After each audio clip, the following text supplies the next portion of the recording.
92.5. Brooke and Jubal's second date update. You ever schedule a date with somebody and then show up and that person isn't there, so you just go out with someone else? No. Yeah, me neither. Never happened to me. But apparently it happened to Sean, who's on the phone for a second date update right now. Find out how that happened in just a second. But Sean, what's up, man? How are you? Good. Thanks for taking my call. I'm curious what you guys think. No problem. Thank you for your email.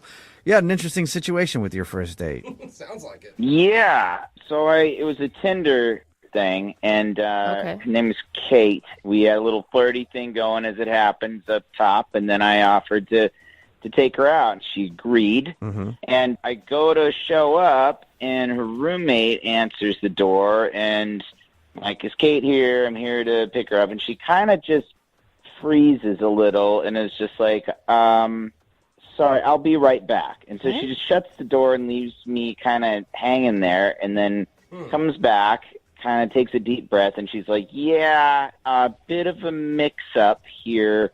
Kate's actually out with another guy. Whoa, that's a lot of information. Why wouldn't you just, horrible roommate, why wouldn't you cover for her? Yeah. I don't know. I was just like, I was kind of mortified. And I was like, all right. Wow. Yeah, what did you say to that?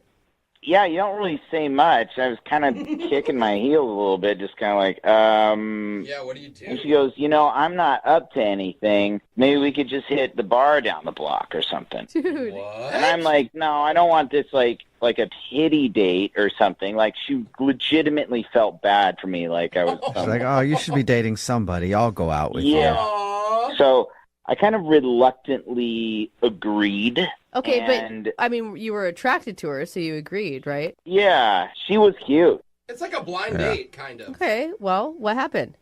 Well, we went to the bar and we had a few drinks, but she couldn't get off this, like, I'm so sorry. Oh, God, Oh. that's so awful. Like, I kind of really wanted to forget about it. Yeah, that'd be annoying. Yeah, you're like, do you have to keep harping on it? Can we just hang out and you not remind me that I was just stood up? Yeah. You're drinking like cheers to you being so poorly Oh, stood that up. is lonely. Yeah. So I was doing what I could to kind of change the subject, and she would just go right back and be like, again, I'm so sorry. And I'm like, yeah, okay, it's fine, Yeah. And then she even said, I bet Kate's not having as much fun right now as she would be with you. Like, I'm sure the guy that she's out with is worse or something. It's worse. I was going to say that's a nice compliment to be like, she was complimenting you, like, you're fun to hang out with. But if she put it that way, like, maybe that guy's worse than you. It would be hard to be worse than you, but maybe. Like, you're pretty bad, but God, you should see what she drags home from Tinder. Yeah, I mean, Kate is terrible taste. Yeah, God, Kate. I thought that this woman was like, I don't know, maybe attracted to you, and that's why she offered. But it really, I think you're right. It really does sound like it was out of pure pity. Well, it did get better from there. Oh. In another attempt to change the subject, I asked her if she wanted to play a game.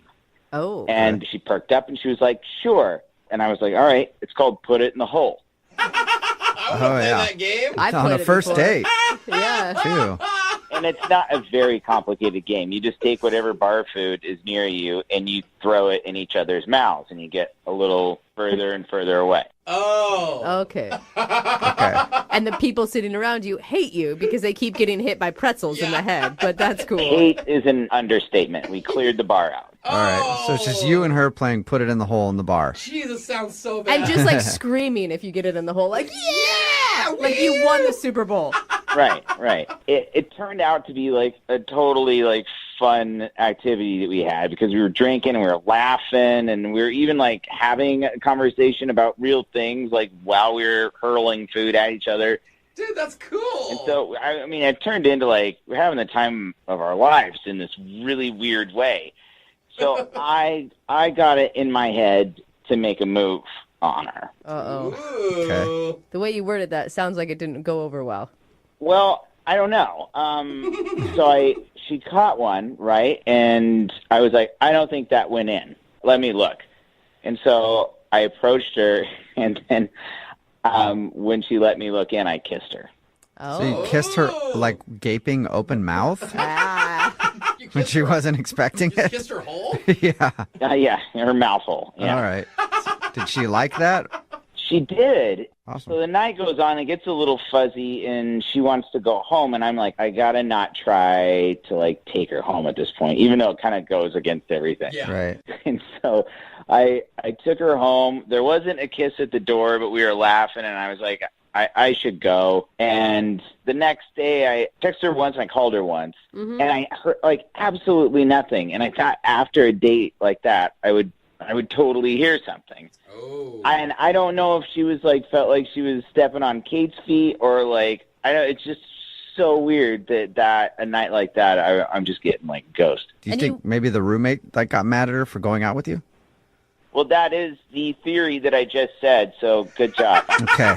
Yeah, but I Note feel to like, self, pay attention more. I don't know. Kate didn't care enough to even be there when you guys were supposed to be on a date. I don't think that she'd be that territorial. Yeah, she sounded like it And has great chemistry. I don't know. I just see her, like, if the roommate came, saw you at the door, then said, hold on, I got to check, and then goes back. She obviously, I feel like, checked in with Kate somehow.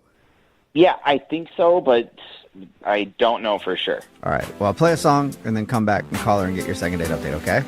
Awesome. All right, hang on. Moving 92.5. Brooke and Jubal in the mornings. Second date update. Right in the middle of a second date update, and if you're just joining us, Sean is on the phone, and he was supposed to go out with a girl named Kate, but that never happened. He showed up to Kate's apartment, and she was actually out on another date with a different dude.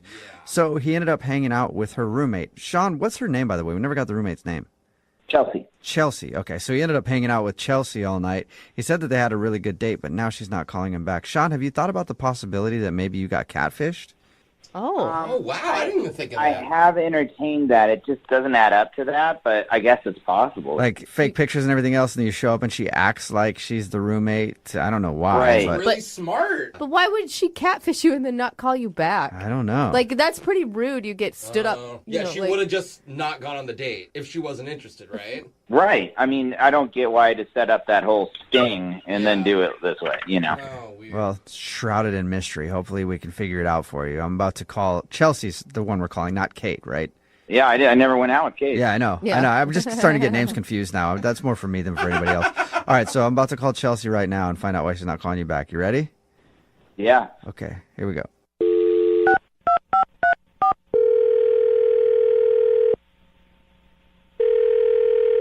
Hello, Hi, is this Chelsea? this is she. Hi, Chelsea. How are you? This is Jubal from Brooke and Jubal in the morning. Oh, is this about my dry cleaning? Because I'm picking it up today, I promise. Oh, my God. Chelsea. No, it's not about your dry cleaning. But suddenly I understand who you are because I'm the same person. I will let them know though you're picking it up. Yeah, you're not going to, though. Let's be honest. Okay, I'm sorry. I don't. Who's this? This is Jubal from Brooke and Jubal in the morning. It's a radio show. Okay. And we don't do dry cleaning, but we might start. I'm confused. Did I win like a prize or something? No, we actually do a segment on our show called the Second Date Update. That's where if you go out on a date with somebody and then don't call them back after, they can email us to get you on the phone and try to find out what happened. So we got an email about you from a dude named Sean. Oh my god. Yeah. Yeah. Okay. I mean, I know Sean. Yeah, he told us. He told us about how he actually was supposed to go on a date with your roommate. Yeah. He showed up, and I felt really bad, so I just said like, we can go to a bar and hang out for a little. Yeah. You pity dated him, is what he said. I mean, it wasn't like full on pity because like if I didn't want to hang, I wouldn't have. But like, it's not like he had a date with me. But did you enjoy hanging out with him, though? He thought that you guys had a great time and actually had a really good date, even though he wasn't supposed to be on a date with you. Did he tell you like everything that happened, everything we talked about? I mean, here's what he told us. He said that you guys hung out at the bar and you played a game called Put It in the Hole, where you try to throw things in each other's mouths. He told us that you kissed, and he said at the end of the night, you guys were laughing and having fun, and he thought it would be totally cool to hit you up again for another date, but he's tried to do that, and you haven't answered him. Yeah. I mean, the game was like fun and all, but honestly, he doesn't seem really honest, and I'm kind of like skeptical if he was telling me the truth or not when we went out. What do you think he was lying about? Everything.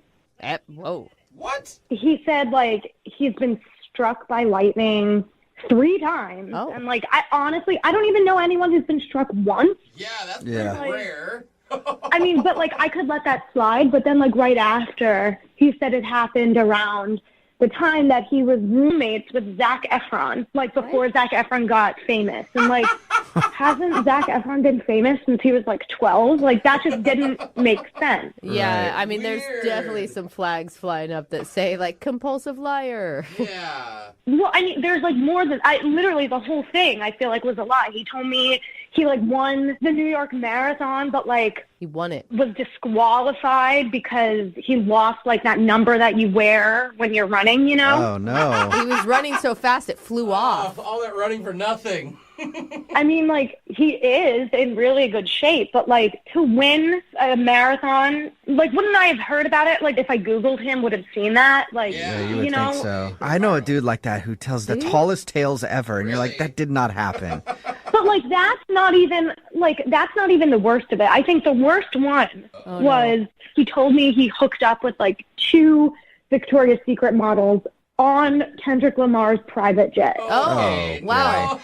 Is So it- he's roommates with Zac Efron. He's on Kendrick Lamar's private jet, hooking up with Victoria's Secret models. And that was the 3rd time he got hit by But, lightning. Yeah. but wait, In hold the on. plane. He's getting stood up by your roommate on a Tinder date. Yeah. Like, That doesn't add you're up. right. There's a lot of things that are missing here. Totally lying. Well, she's the one that called BS on it. Like, I came home and I told her, and I was like, did he tell you any of this? Like, did he send you a picture of him, like, on a private jet or anything? And she was like, no, this guy is a liar. Don't talk to him ever again.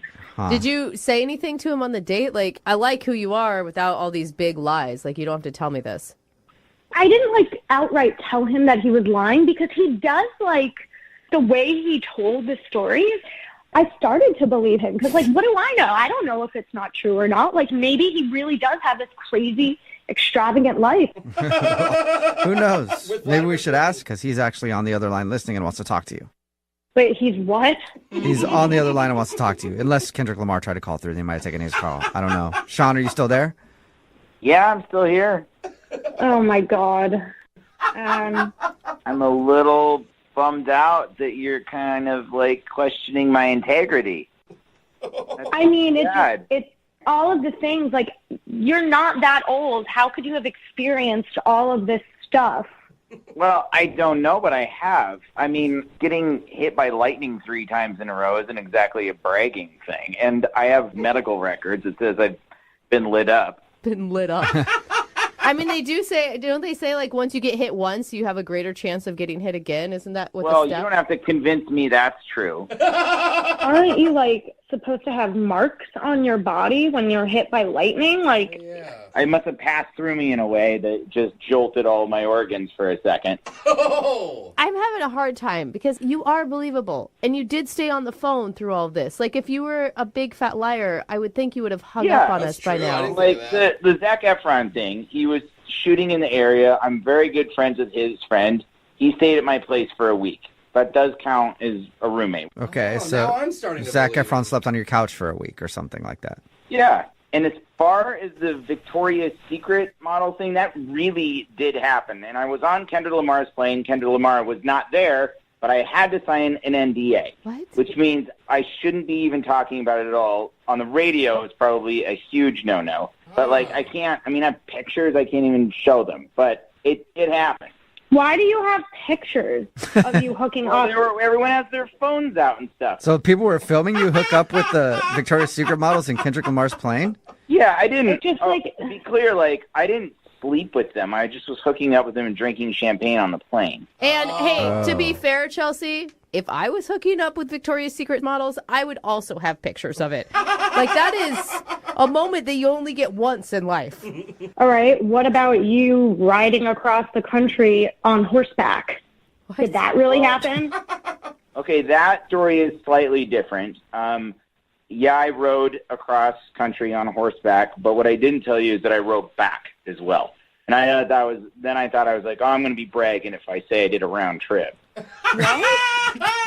Like one time even riding across the country on horseback raises enough questions. Yeah, you don't need to add that you rode Turn back. around and- You can see how these stories sound pretty made up though, Okay. right? Look, you don't have to believe me on this, but they happened. I was there. I lived it. You're pretty convincing. And I actually believe the horseback thing. The one I have a problem with, Sean, is the marathon. You won the New York City Marathon. One of the hardest. I won in my division. How fast did you run it? Look, you don't have to grill me like I'm some sort of liar. I know the truth. I was there. You weren't there. So get off my job, okay? What about you escaping the Mexican cartel? Did that really happen? Wow. You escaped the Mexican cartel. Okay, El Chapo. Oh, my God. All right. So, first of all, what I was doing down there, and I was a dumb kid, and I was trying to buy weed, and I got in the wrong place at the wrong time, and they took me for ransom. They take people for ransom. They call their families, and they're like, give me money, and we'll let them go. Trying to buy weed, and then I round up like in the middle of a huge coke deal between the cartels. It happens. It's rampant down there. I have heard. And so I will tell you how I got out of there. It wasn't very fancy, but we basically became friends, all of us, and joked around and smoked and drank while they waited for their money. And they trusted me enough to go take a leak out on the back deck, and then I just hoofed it and ran. Wow. So you're either the most interesting man on the planet or you're the biggest liar we've ever met. I am known for being the unluckiest and luckiest guy on the planet at the same time. All right. My Well, gosh. Who knows you like that, though? Chelsea, would you like to get to know All Sean? of my friends. Would you like for Sean to prove it to you? Would you go on a second date with Sean? We'll pay for it. Then you guys can sit down and he can bring the medical records of his lightning strike. I just don't know because, like, I don't know if he's telling the truth or not. Like, he's got answers to every question. Like, I have answers to every question because they happened. It's real easy for me. Think about this. I've been going around telling people that I went on a Tinder date and that the date wasn't even there, but I took out her roommate. Like, that's already, like... Yeah, weird stuff happens to you, man. You're an excellent liar, Sean. I Yeah. commend you. Jubal's jealous. Yeah. Chelsea, what do you think? Do you want to give Sean one more shot? I do think I'm going to go on a date and see what happens. Oh, my Okay. gosh. All right. Sean, congratulations. You got a second date. Yay. Yeah, bring along your medical records and all that stuff. Well, I don't know if I can get my hands on them by then, but I'll see. Sure. Oh, Okay. really? All right. Well, Convenient. hope your date goes well. And congratulations, Sean. Chelsea, thank you for your time, too. Thank you. Yeah. Yeah, she's like, I don't know. And Sean, the next time you go on Kendrick Lamar's private jet, invite, please. Yeah, dude. We don't actually talk anymore. It was his buddy's plane, so yeah. Okay. All right. Sure. all right, sounds legit. We'll see you. Brooke and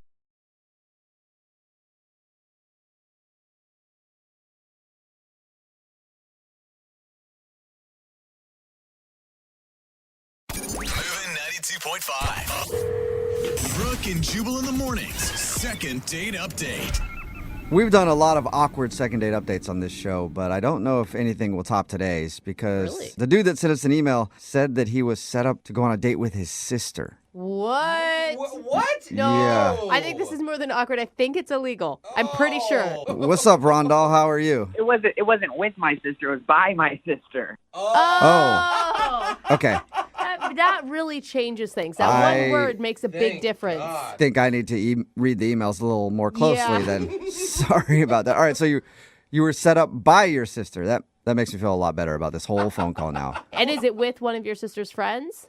Yeah, well, sort of. They met at night school. My sister, goes to college there, and they just, I guess, became friends, and they thought I'd hit it off because she likes puzzles and I like puzzles, and Okay, That's so really cute. your sister Yeah. met another woman who is into puzzles, and she was like, "You should date my brother because you're obviously a big puzzle guy." well, yeah, puzzles are awesome. I mean, everybody should like puzzles. Yeah, and Yeah, there's only like like two a- of you under the age of 50 that are super into puzzles, It's so like, oh, you guys are kind of meant to be. I don't know about that. A lot of people are getting back into puzzles. It's kind of a cool thing to do now. Okay. So it's like the coloring book thing. I'm a bit ahead of the curve. All right. All right, Rondell. Can I call you Ron, by the way? That's short. I prefer Rondell. I've never heard a name like that. Is Rondell your first and last name, or is that your first name? No, Rondell's my first name. Okay. Is it like So Randall, wait, or- you guys. No, why I are guess we should talk about the concentrating date, on yeah. his name. I want to Tell know about us- his date. tell His us name's about- Rondell. He didn't choose it. His Yeah. parents did. Tell us about the girl you were set up to go out with. What's her name? Her name's Jamie. Jamie. All right. So how did your date go with her? We went to a restaurant. I kind of nervous. I bought a new cashmere sweater. Ooh, fancy, Rondell. Yeah, it was hard to choose which one, but I did. So I'm excited. I'm getting to the restaurant, and she's there, and she's just my type. She's beautiful, but not like too beautiful. Don't tell me that you told her that. No woman wants to hear you're beautiful, but not too beautiful. That'd be intimidating. Yeah. Yeah, I mean, we're both 5s, and so it's Both 5s. Okay. All right, so you consider yourself a 5, and she's a 5, so you guys work perfectly as far as looks go. yeah, exactly. And if you do the math, together we're a 10. Okay. Okay? Oh, nice. Perfect 10. What was your opening line? But you like puzzles. Oh. No.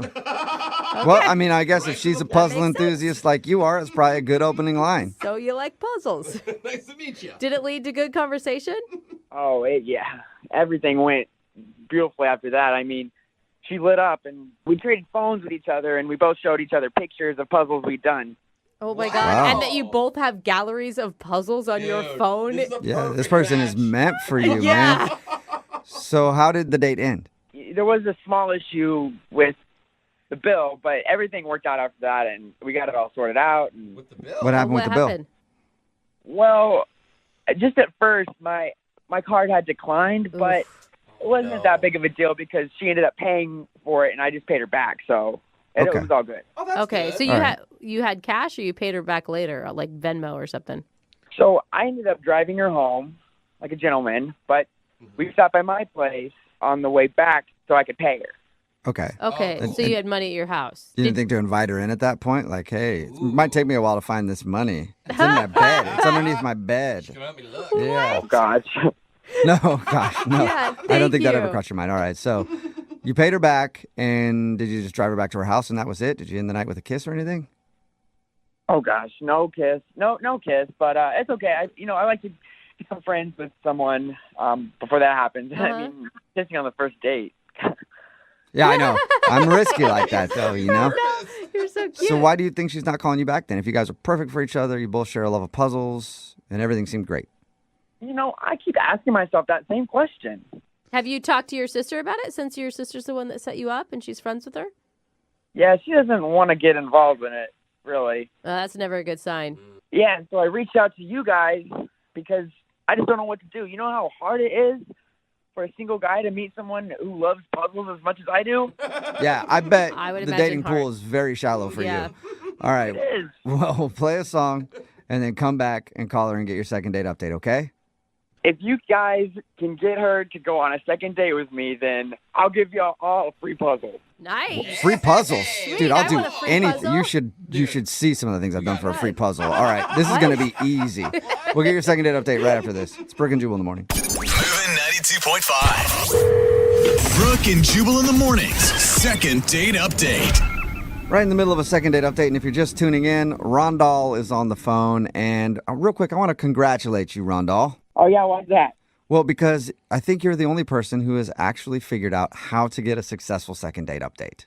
What do you mean? Bribery. Oh, At yeah, the end yeah, of I this, forgot about that. at the end of the first segment, Yeah. Rondal said if we get him a second date, he would give us all puzzles. If more people would do that, I would definitely try harder. Lots of free stuff. If you offer me money, I will literally go physically kidnap that person, bring him to the studio, and take you guys on a second date myself. I So, think that just makes you a pimp at that point, though. which I've always wanted to be. So, Oh, gosh. Rondal, let me recap real quick so that people know what's going on.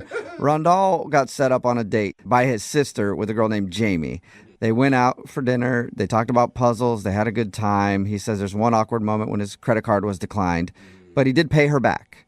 So now he's not sure why she isn't calling him back. And we're about to get her on the phone and see if we can figure it out. All right, Rondal, any last words before we call her? I'm ready. I'm excited. I'm actually working on y'all's puzzles right now, so got a lot to live up to. Okay, well, puzzle man, I actually hope that you find your missing piece here. Oh, you've been waiting to say that. Yeah. Ah, Brooke. Come on, puzzle puns are the best. I make two of us. I got a lot. I got a lot of puzzles. Yeah, I bet you do. All right, here we go. I'm going to dial her phone number right now.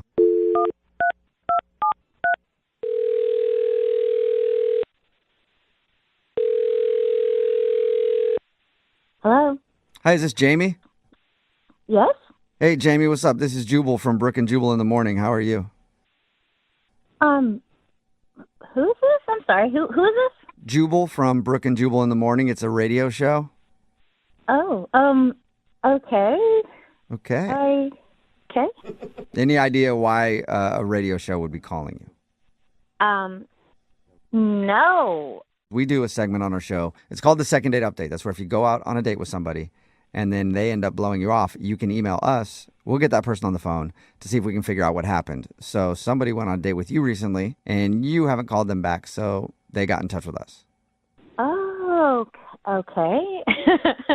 Have you been on a lot of dates recently? I mean, a couple, but I don't. Oh. Okay. There's a lot Now of did you noises just coming remember? out of Yeah, you you're- right now. I'm not sure. I'm not sure what's going on in your head right now. Do you think you know who it is? Yeah. What's the name? Rondong. Yes. Yeah. You win the prize. Okay. Rondal emailed us because he said that he really enjoyed going out with you. He thought it was cool to meet someone else who's into puzzles like he is, but now you're not talking to him. Yes, that's accurate.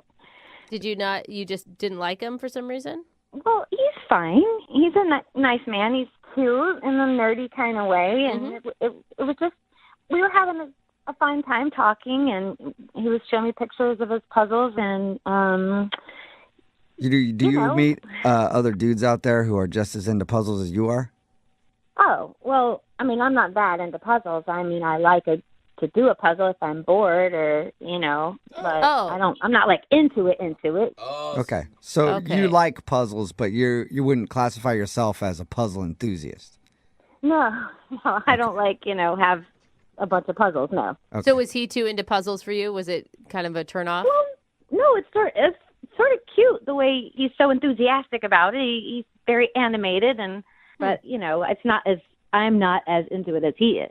Okay. Well, did you have fun with him though? Yeah, I mean it was fine. I mean everything was just it wasn't the greatest, but it wasn't the worst. It was Okay, it got a little bit awkward. It just got a little awkward and so it did get awkward. Yes. Okay. Oh yes.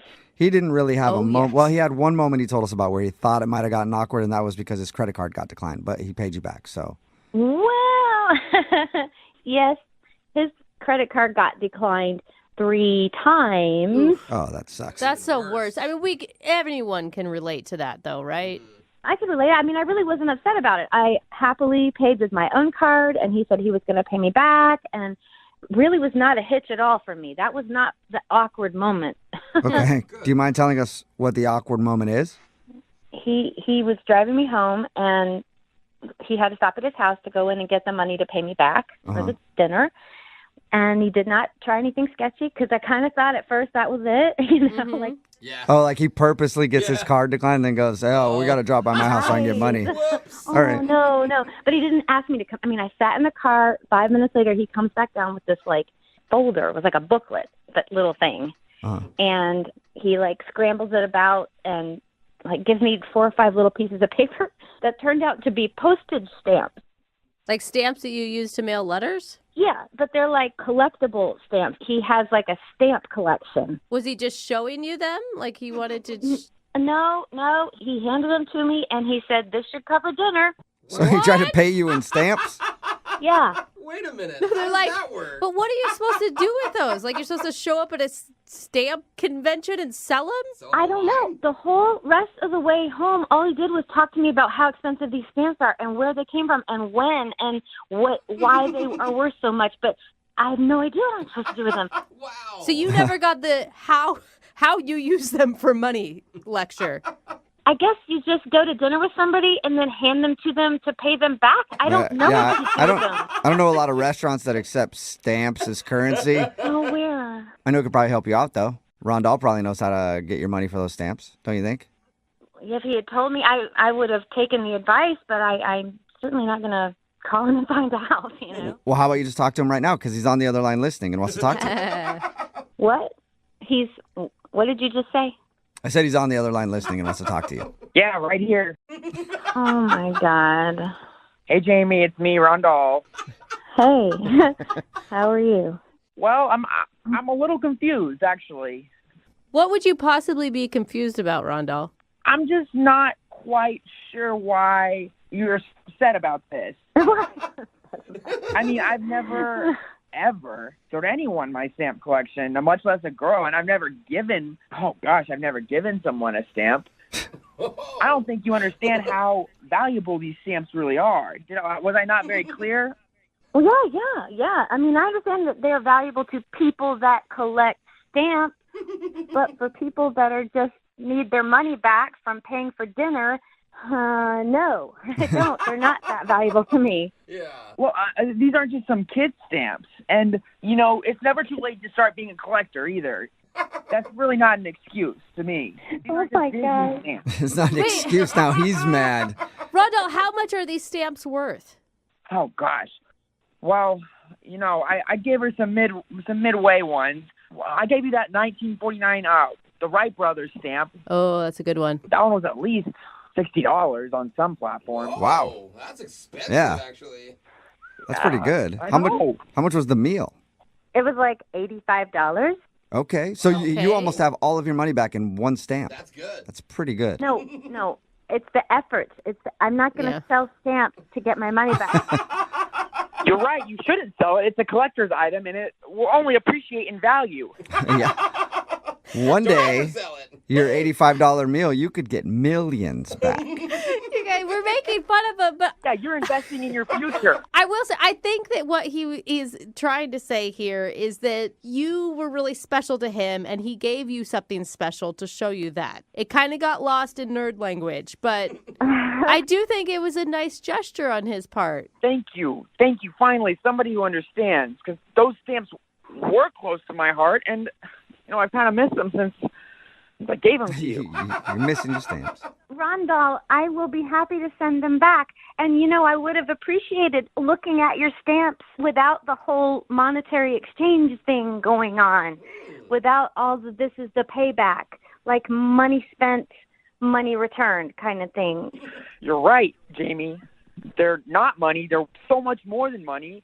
And my mom always keeps telling me that I need to make the bigger effort and all this material things in this world.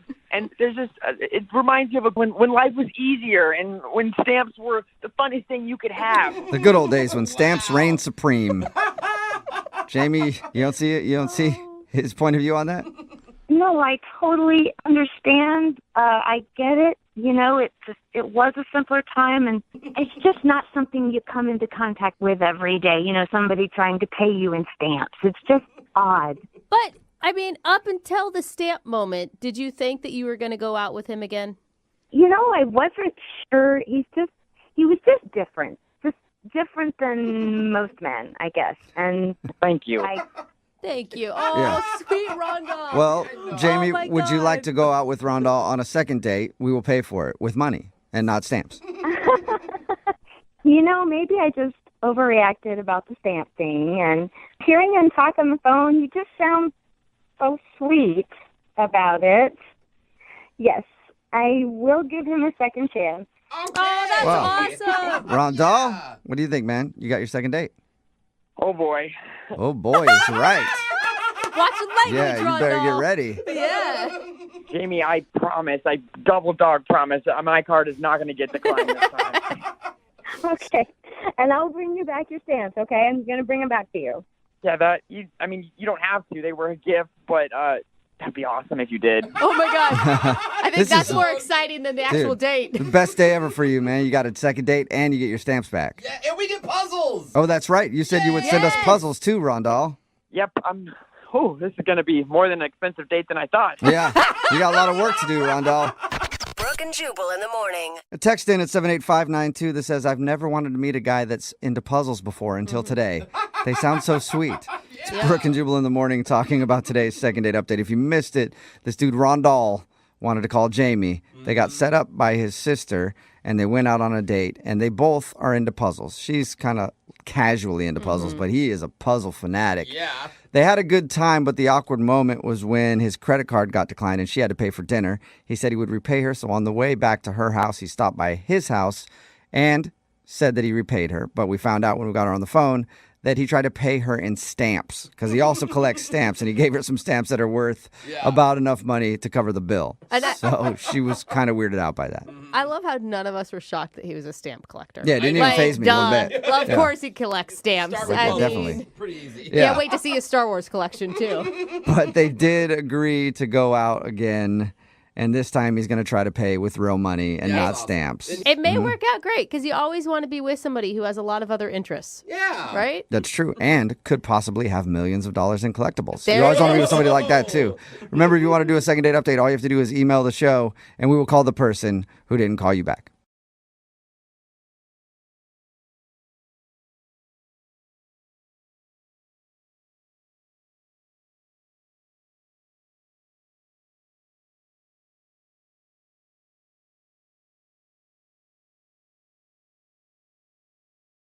Moving 92.5. Brooke and Jubal's second date update.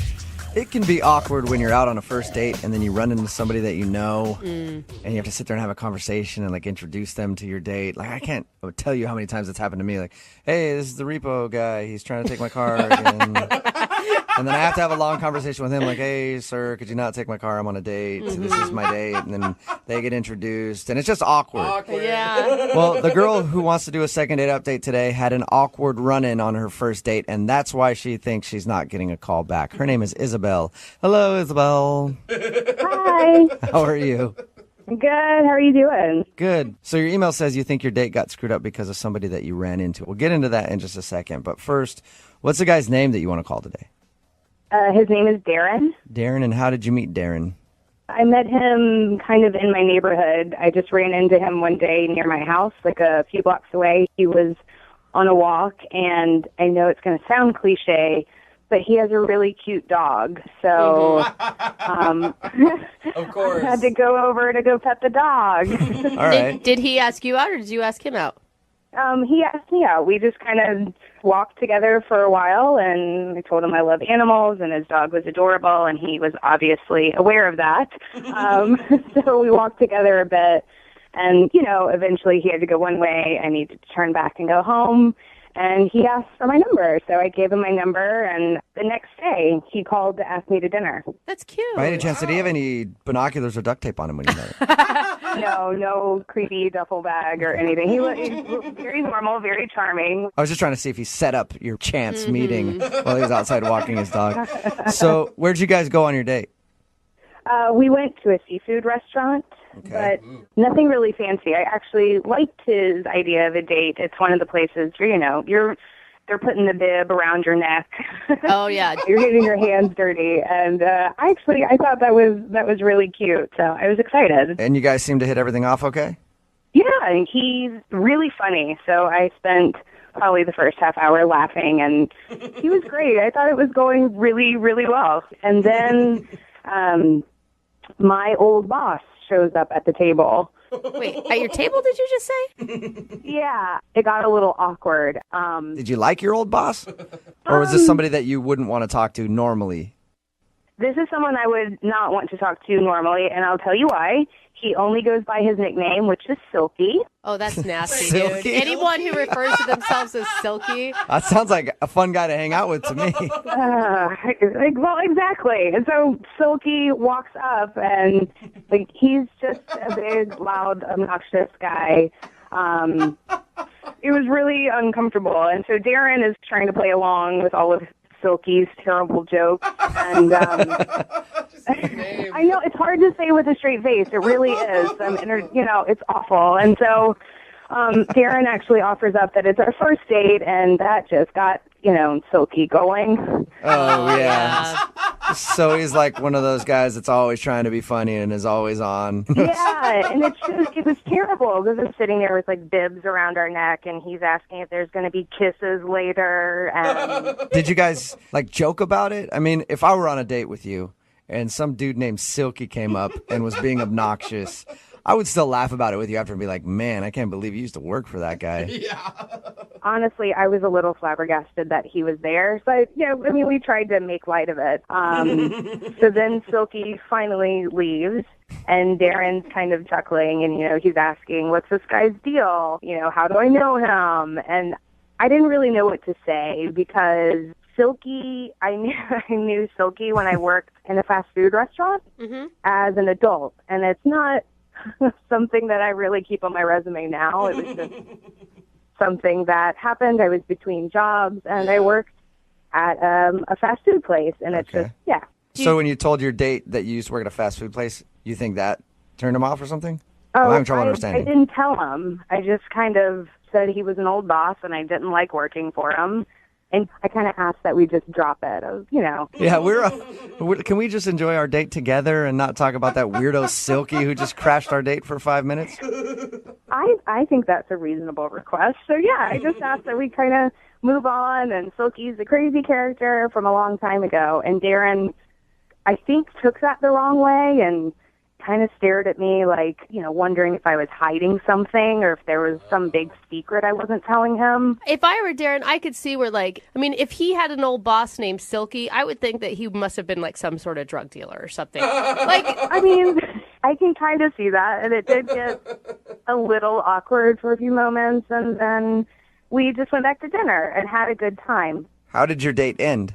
He dropped me off, and I got an awkward hug. Do you think an awkward hug? Something was obviously bothering him or was wrong, and I don't know what's going on because he hasn't responded to my text. I've texted him a few times, and I feel bad that maybe I should have just told him about the fast food job, or maybe my perfume was too strong, or he didn't. I don't know. I was wearing too much makeup. I don't know what went wrong, but I want to know. I love a girl's brain. There's always 8,000 different reasons it could be. Well, we'll play a song, come back, call him, and get your second date update, okay? Okay. Thanks. Hang on. Moving 92.5. Brooke and Jubal in the mornings. Second date update. Having your first date interrupted by a coworker can be annoying. Having your first date interrupted by an old boss named Silky can definitely ruin the whole thing. Sounds bad. If you're just tuning in for the second date update, Isabel is on the phone with us.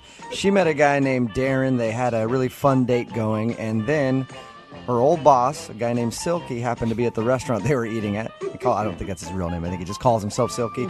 But he crashed their date for a little while, and apparently he's one of these big, loud, obnoxious dudes, and he wouldn't stop joking around.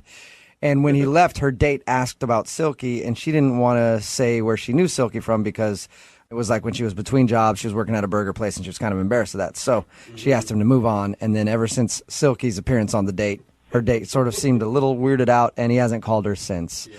We're going to get him on the phone and find out if it was Silky who ruined the day for her. Are you about ready to go, Isabel? I'm ready. I want to know what happened. Right. And you do know, Isabel, you shouldn't be ashamed of working hard and having to work at a fast food joint for a little while. I know. It's nothing against anyone who works fast food. For me, it was just, my degree wasn't, it's just not a part of my life I talk about. Yeah, okay. Right. I'm going to dial the phone number right now, and I'm hoping that the guy you went out with, Darren, doesn't answer. I'm hoping Silky answers, because I'm curious about that guy more than I am about Darren, honestly. All right, here we go.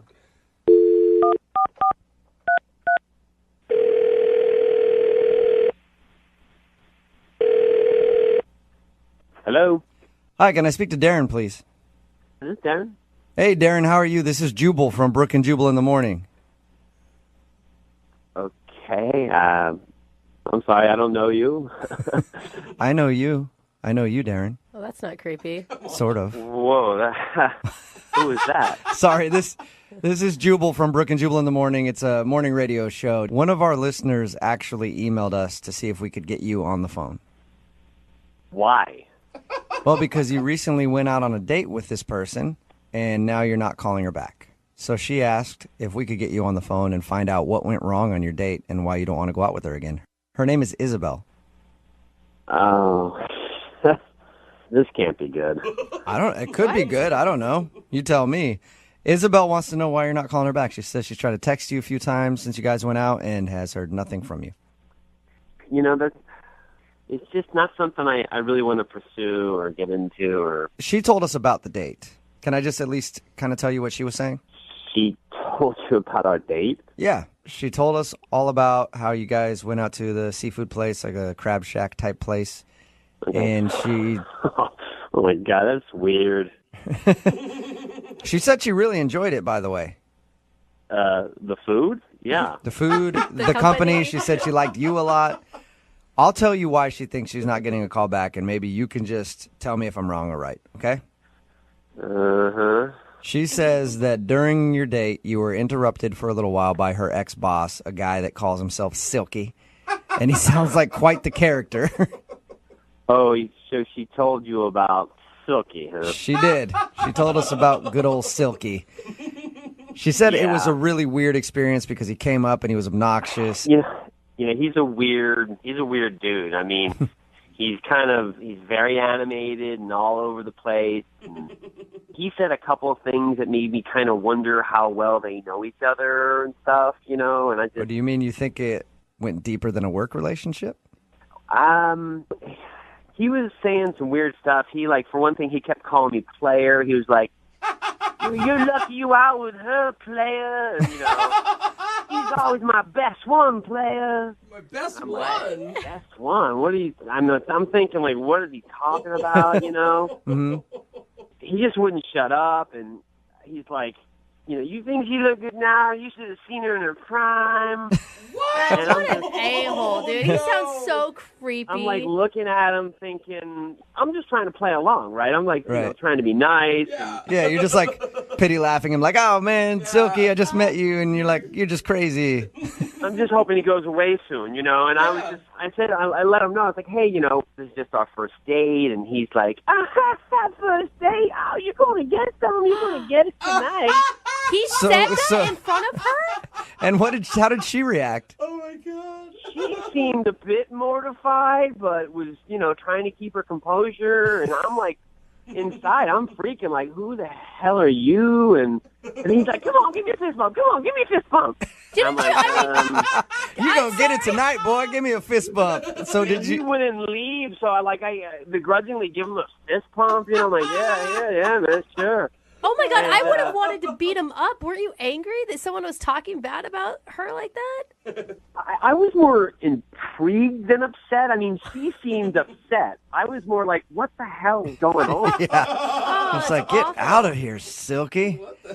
So totally. I mean, I was just, and I asked her when he left, and she didn't want to talk about it. She was like, oh, it's just an old boss. I don't want to get into it. And that made me kind of wonder. I mean, I don't know. I mean, it just seemed to me that, you know, possibly that maybe they knew each other in a sort of way I didn't want to get involved with. Like they had a relationship or something? No, I mean, not like a romantic relationship. I mean, it seemed like maybe she was possibly a prostitute or something. And she was one of his girls. I mean, that's kind of like the vibe I got. You instincts were Are you telling me you thought that he used to be her pimp? You know, I don't know that for a fact, but I mean, without a doubt, my instincts and my thoughts were kind of feeling that and thinking that. You know, it was very uncomfortable. So you're saying that you think she's a hooker?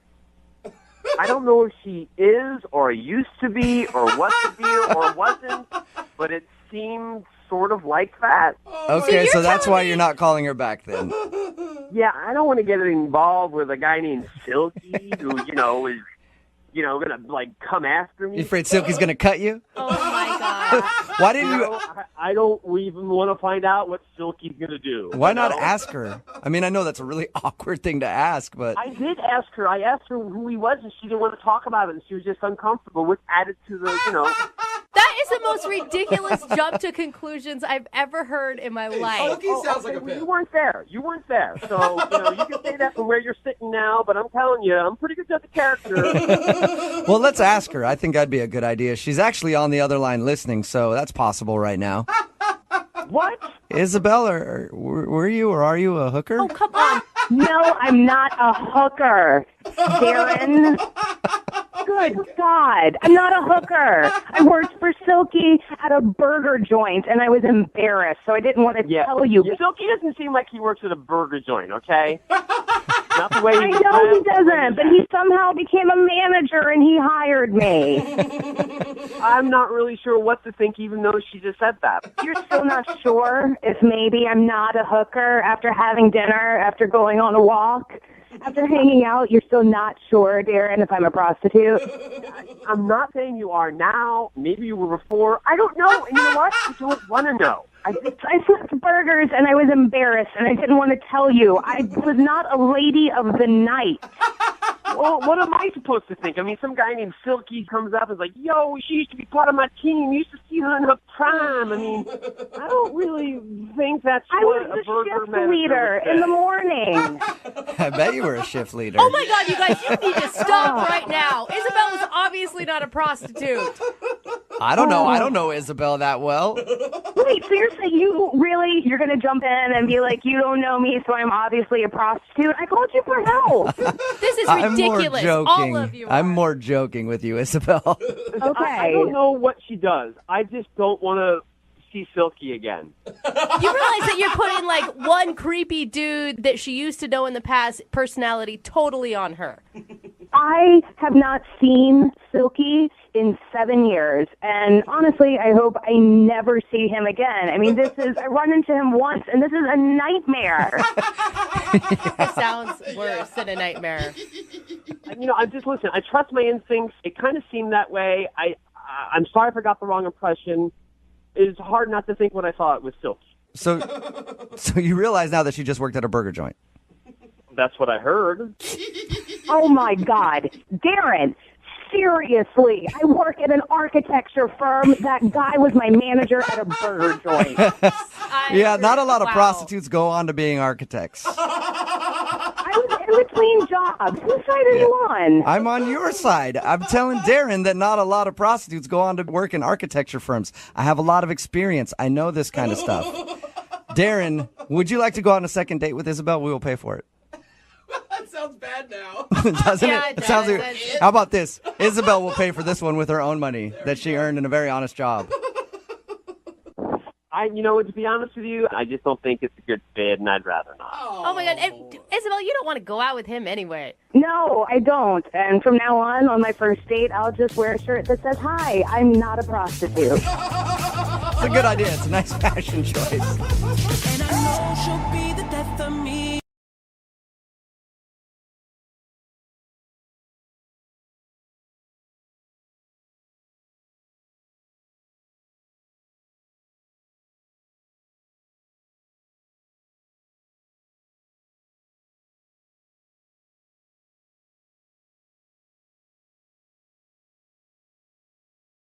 Need LASIK? Trust the experienced team at the LASIK Center at Evergreen Eye Center. No glasses, no contacts, no limits. What will you do? LASIK at evergreen.com. Moving 92.5. Brooke and Jubal's second date update. Today, for your second date update, Amy is on the phone, and Amy says she's worried that her work got in the way of her first date. Oh. Ooh, no. Which will happen when you're a porta potty diver. Because you're Oh down there all day trying to fish stuff out. You don't smell very good when you go on the dates, I'm assuming. Is that what you do for a living, Amy? No, I am not a porta potty diver. I am actually a musical therapist. Oh, yeah. I mean, A musical therapist? So I motivate my clients through singing uplifting songs to them. You know, I kind of well, it's receptive music therapy. It gets them into a meditative state, and it really transforms their outlooks. It gets them into a relaxed space. And when you sing to somebody that's dealing with mental turmoil, it actually kind of shifts the chemistry of the brain a little bit. whoa. I cannot believe you're something more interesting than a porta potty diver. Yeah.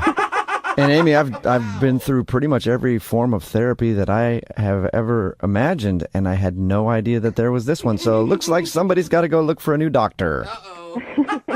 Well, you know, I am seeing clients, so just let me know. Okay. Well, I'll hit you up. Can't wait for you to sing to me. God, I don't want to talk about the date now. I just want to talk about what she does and have us sing to her. Fine, you went on a date, Amy. They're not calling you back. I'm interested to how that got in the way of your work. I mean, you didn't start trying to sing him through some mental turmoil in the middle of your date, did you? Well, I mean, it did come up pretty organically, to be honest. He came Oh, so you did? Well, I usually do. Okay, one second.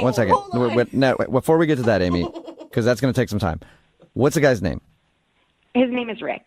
Rick, and where'd you meet Rick? Rick and I actually met at a yoga class. Okay. Okay. And what did you like about Rick? He was just very charming and friendly, and he approached me, and I thought that, maybe we would hit it off, and it seemed like we did. So what did you guys do on your date? We went to dinner, and it was a really nice little French place, pretty quiet, but he was a little bit late. And how did that make you feel, Amy? Amy, how did that make you feel that he was late? That's very funny. You obviously have had some experience with therapy before. More than you can ever imagine, Amy. So anyway, how late was he? He was only about 20 minutes late, but it really seemed to stress him out. He came in and I could just feel his energy was so frazzled.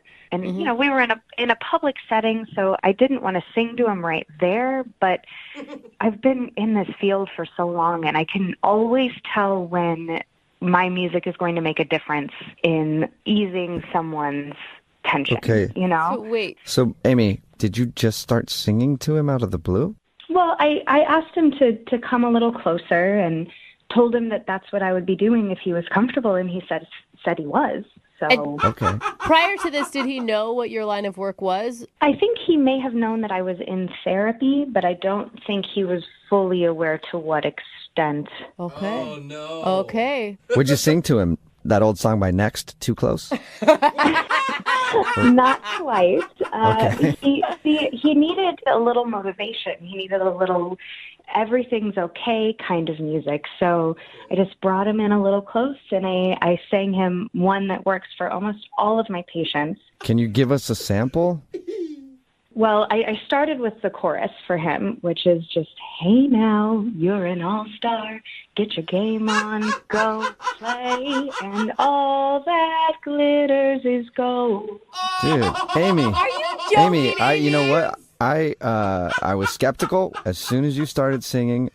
So relaxed right now. Come on. Amy, This is totally it. This is the reason he's not calling back. But he seemed really, really relaxed by it. He laughed a little at first. Most people do, but he then kind of sank into himself and opened up, and we really had a lovely time after that. About an hour's worth of conversation, and it just didn't stop. Wow. Okay, well, what happened at the end of the date?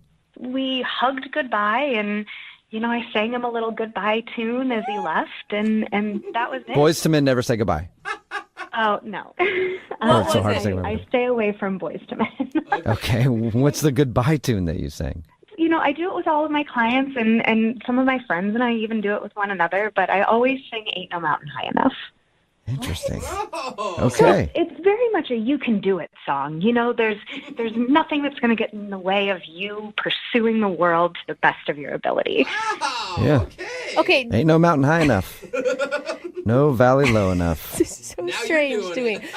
So, Amy, even if, he was into the songs, don't you think it's kind of strange to treat your date as if he were your client? Well, I wasn't really planning on it, but then he just came in with so much stress. It was like the world was on his shoulders, and I knew that if I took that moment with him, that maybe I could just help him move forward, and it called to me in that moment.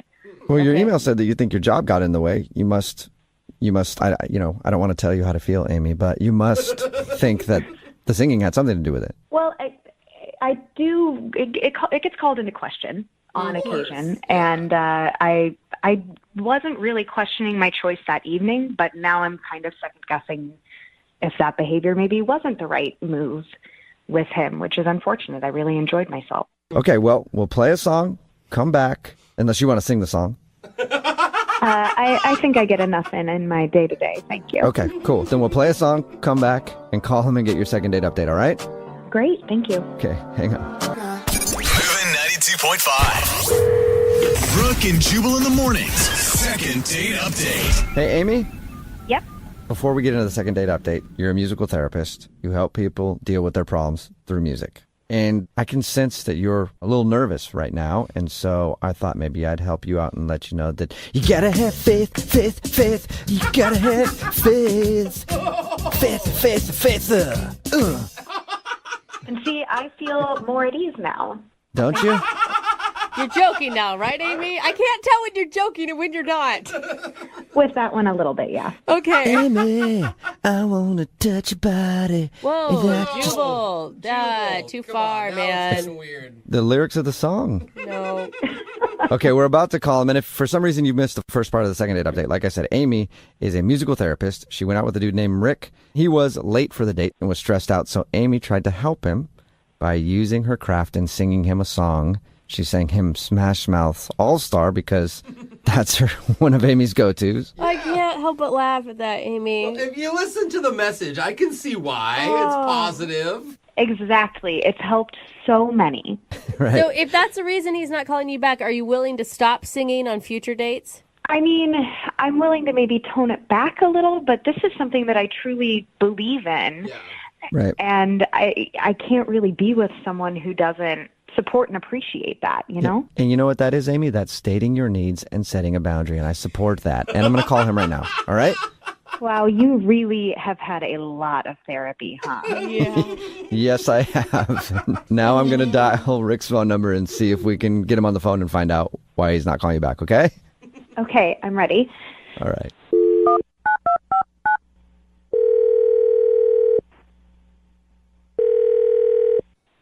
Hello, Hi, may I speak to Rick?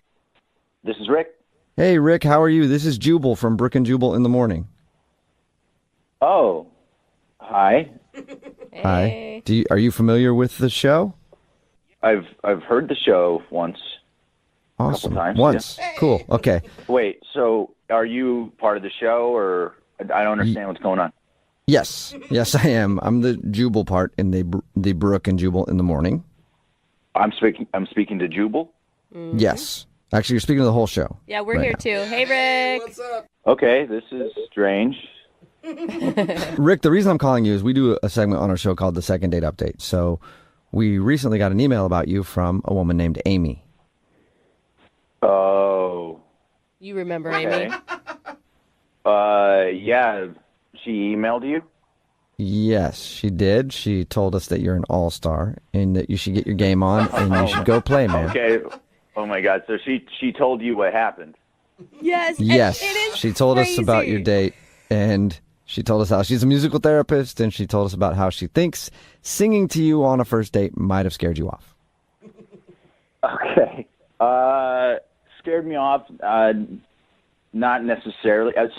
Yes, she's a musical therapist. Wait, hold on. You weren't freaked out when she started singing Smash Mouth to you?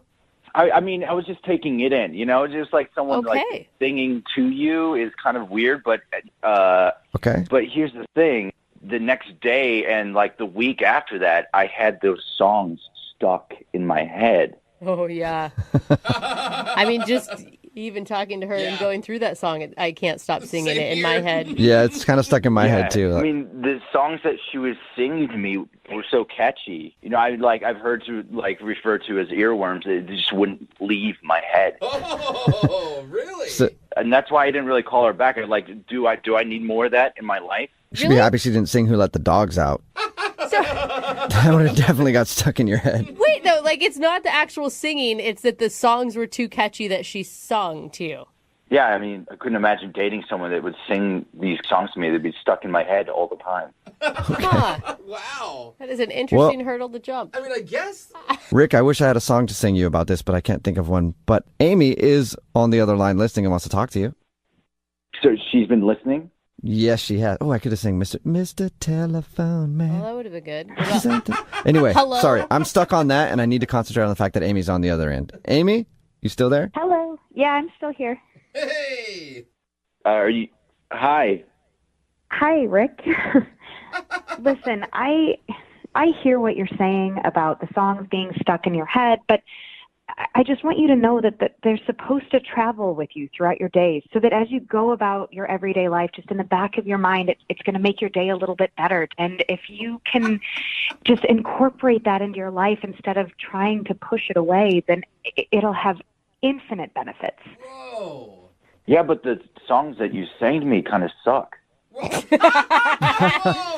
I mean, he's got a point. Having your life overtaken by Smash Mouth is not... Well, then, do you know what you need to do, Rick? You just gotta shake it off. Shake it off, because players gonna play. And haters gonna hate. What's going on? What are you doing right now?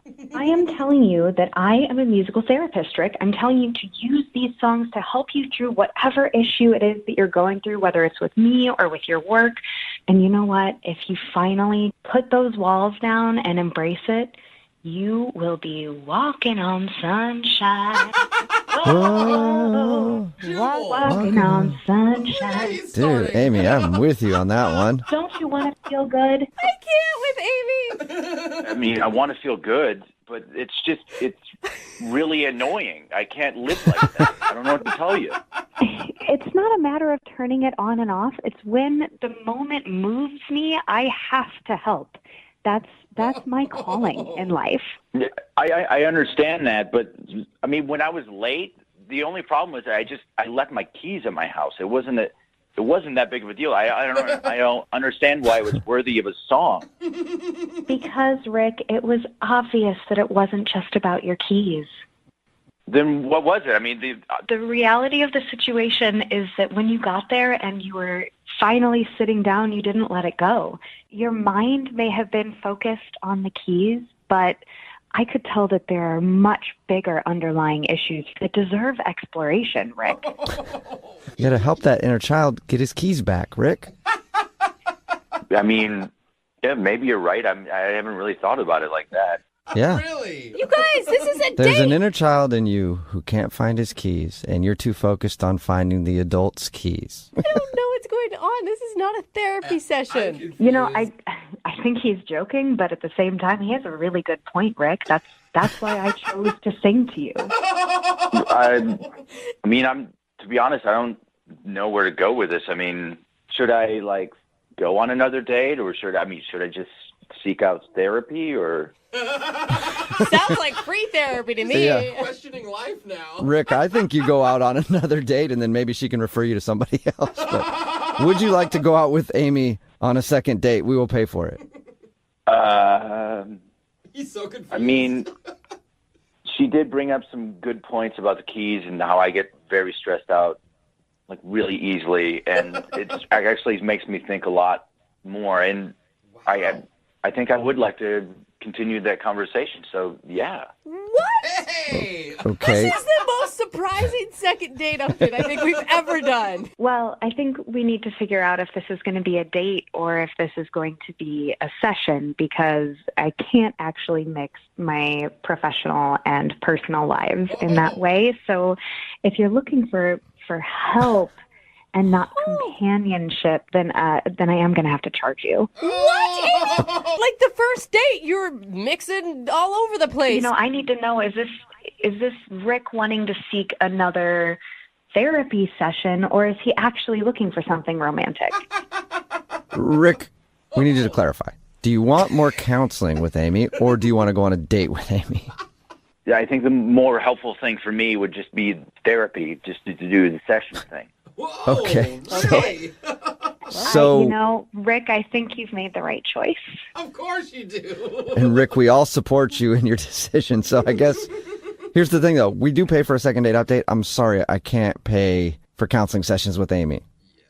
Not even one? Okay, we'll do your first session. Fine. We'll pay for your first session with Amy, and then after that, you're on your own.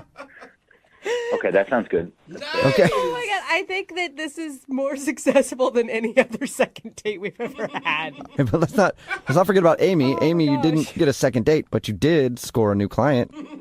Well, you know, that's okay, because I know that my heart will go on. I'll make it. Yay! That was What? great. And Amy, actually 2 new clients. Do you have anything on Tuesday around 2 o'clock? Brooke and Jubal in the morning. Do you know what you need to do, Rick? You just gotta shake it off. shake it off, 'cause players gonna play, and haters gonna hate. What's going on? What are you doing right now? I am telling you that I am a musical therapist, Rick. I'm telling you to use these songs to help you through whatever issue it is that you're going through, whether it's with me or with your work. And you know what? If you finally put those walls down and embrace it, you will be walking on sunshine. Oh. That is a clip from today's second date update. Before it, we said it was going to be one of the strangest ones you've ever heard, and I guarantee you probably agree with me, except there are a lot of people on the text message board at 78592 right now that say, I want to book a session with Amy. What? No. She's like a walking musical, you guys. Yeah. I will say impressive that she could come up with a song for every situation. You missed it. Amy is a singing therapist. Yeah. And she went on a date with Rick. Rick wasn't calling back. Why? Because the singing thing wasn't necessarily weird to him, but she sang some songs that got stuck in his head. He's like, I don't know if I could be around her all the time. Mm-hmm. Well, at the end of the whole thing, he ended up booking a session with her because she felt like he's got some unresolved anger issues. Yeah. He agreed. And he agreed. Guys, there's no way she went to school for this. I'm just saying. Yeah, she had to create this has this got to job. be some crack psychology or something. It's a thing. I looked it up. I've heard of pretty much every single form. When you've been in therapy since kindergarten, you've pretty much heard of every single form of therapy.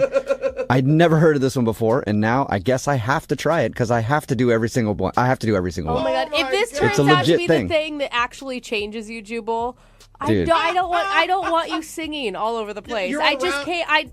I'll take angry Jubal. Yeah, that's going to be my new thing. You're around too much music. You will never music stop. Therapy.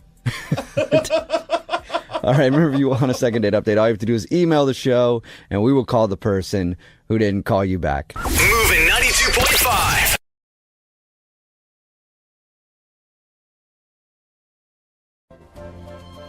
Before we do today's second date, I need a show of hands. Okay. If someone reaches out to us and says they technically didn't go on a date with this person, should we still help them? Yes. I'm saying yes. Yeah, Am I the only one helping? Come on. No. Schmools. Let's go. Just taking the vibe of the room. I'm getting a yes from Alexis. Yeah. I'm getting a yes-ish from Jose. No, my hands are all the way down to the ground. I'm all the way up. I got two of my hands up. Oh, Brooke's cheating. Why are She's you using not two counting hands, my vote? Jeff. Oh, okay. Brooke's cheating. If you move both hands, it cancels out, so it's a no from Brooke. No. Brooke thinks it's not worth calling unless you've made it to third I base. did not say that. But it's 3 against 1 here. The rules. So let's just go to the phones. What's happening? Rudy, what's up, man? We're here to help. At least 3 of us are. Yeah. What was your vote, Rudy? Is your hand up or down? I'll take all the help I could get. Awesome. All right, Hand up. Rudy. Okay. I'm the only one rooting for you over here, Rudy. So I know you Thank said you. technically you didn't go on a real date with this person, but what's her name? Well, Allison is mainly. Mainly. Usually you just have one. She's got a middle name and a last name too. Yeah. So he wasn't sure which one to go with. There was a complicated trifecta happening at one point, which I could get to. Okay. Okay, so the name has something to do with it all. I guess so. Yeah. Where did you meet Allison at? So my one friend, Mark, he's like a businessy, markety. To tell you the truth, I don't know exactly what he's Okay. Yeah, that's He fine. wears a tie to work, and it's in a huge building. Okay. Well, you know what? He works for a big company. But Mark isn't the guy that we're calling, right? No. Okay, so we don't need his whole backstory. Why don't you tell us about Allison or whatever her name was? Okay, well, he took us to this party anyways, he and our other friend Jeremy, and it was like this really super posh party. Ooh, fancy. There's going to be free drinks there. Our friend Jeremy, who went with us, is a total partier. Okay, again, we just need to get to you Lot meeting about your friends. Allison Yeah. at the party. Okay, I'm just trying to set it up for you. Okay, All right. so we go to the party. I feel like we're looking pretty suave, and a couple girls approach us. Okay. Is one of these women Allison, or are these completely other No, that's women? my other friend Cassandra. Now I met her. Okay. I'd be crazy partier as well. Yeah. Miss Allison and her lovely friend Whitney came up to us, and they Okay. asked us if we were waiters. Oh, that has happened to Jose before. Didn't it happen once? Oh, ouch. Yeah. Well, I asked if we looked like waiters, and I thought we looked like the guys in Pulp Fiction, so I thought we were looking more that vibe. Oh, yeah. Same with me, like Brooke said. You wear a black button-up, everyone thinks you're a server. Yeah. Like, come on, this is a nice shirt. Okay. I think they were mainly just trying to break the ice and flirt with us. And, Oh, that'd be smart, kind of. I like mean, playful. maybe. and they were cool. They were funny. We were making them laugh. They were making us laugh. We had a good thing going on. Oh, okay. Good, So you good. guys started hanging out after the whole waiter debacle. Yes, exactly. So there was this auction they were going to have to auction this $5,000 bottle of wine or whatever it was off, Whoa. And they were saying, if we win this bottle, you guys have to come share it with us. So they were definitely putting it out there. Oh, dang. And then, the DJ started up. It was all 80s music. We were all dancing together. And I don't mean to be like bragging, but I'm pretty sure both the girls were into me at this point. Both of them. What makes you say that? Yeah. Just the way we were dancing, and I felt like a bit of a pinball at one point Huh. in the dance line, if you know what I mean. What was the way? What do you mean the way you were dancing? Well, I was in the middle, and I felt like I was kind of getting knocked back and forth a little bit. Oh, it's like an Allison sandwich with whatever her friend With was Whitney, named. her friend is Whitney, but then Allison pulled me to the side at one point, and we were kind of soloing, so I kind of inched her towards the darkness a little bit, and You want to go to the dark corner with me? Where nobody can see or hear you. well, we were trying to find a little bit of privacy. It was going that direction. Okay. I mean, this is like part business, like party, and part middle school dance. Yeah. It's starting to feel like. Well, the throwback 80s was, it did feel like a different time, but Okay. speaking of that, when Doves Cry came on and she pulls me in and we start going at it. Oh, Is Doves Cry a song? Hold Did you on. ask if Yeah. it's a song? Yeah. Oh my Alexis gosh. Prince. It's an 80s song, so I know Prince. You don't know Prince do, if I you do. don't know When Doves Okay. Cry. it's a really, Continue, really sorry. famous song from the 80s, very romantic. So she pulled you in to kiss during that. Yes, and it was very hot. It would look like a Prince video. Nice. You're wearing all purple. You got a ruffled shirt on. You're like, oh, my eye Yes. makeup is running. Oh, my mascara. So did something bad happen after this? Like why? No, that's why. Yeah, that's what I don't understand. That's why I'm calling you guys, because after that wine auction was over, I went back. I couldn't find Allison, and I found her friend Whitney, and she said Allison had left, but she gave me Allison's phone number. Okay. That's a good wing woman. Oh, Yeah. okay. Just left? Yes. Yeah, and I texted Allison, and we had a back and forth, but then suddenly she just ghosted, stopped responding. Oh, interesting. I mean, at first I thought that maybe Whitney gave you the wrong number or something, but if you actually talked to her. Yeah. I mean, is there Huh. anything else from the night that you think could have been a red flag for her? Not that I can remember. Was she like super wasted? No. Were No. you super wasted? I mean, I enjoyed maybe 2 drinks at the beginning of the night, but we were dancing. By the time I got the phone number, I'd sweat it all out. Okay. Okay. Okay. Did you end up winning that $5,000 bottle of wine? No. Well, see, Nobody did. Maybe that was part of the problem. maybe there it is. They said we only want the people that can afford this. I feel that. All right, Rudy. Well, let's play a song. We'll come back, call Allison, and then we'll try and get you your second date, all right? All right, thank you. All right.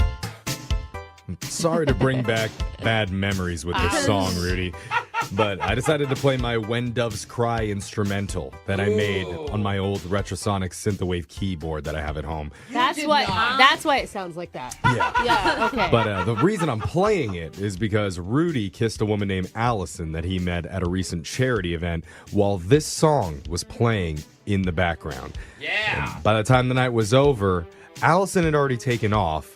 Luckily, Rudy got her number from one of her friends who was still hanging out there. And so we're about to call Allison because she's been kind of slow, kind of spotty responding to Rudy's text. Rudy, how you feeling, man? I mean, that song was too soon, to be honest. Too soon. Oh, buddy. Did you ever even get a chance to ask Allison out again? I mean, I tried to. That was the no response part. I think that might have been where we left. That's tough. Okay. I just completely don't understand it. Like, even while we were texting, I felt chemistry, and I definitely felt the chemistry that night when we were dancing. Yeah, for sure. That's the worst. So you went to that dark corner. Started hanging out. Well, let's figure out what's going on, man. We're going to call Allison. We'll try and get you your second date. Are you ready? Yeah, I am. I'm ready. All right, man. Here we go.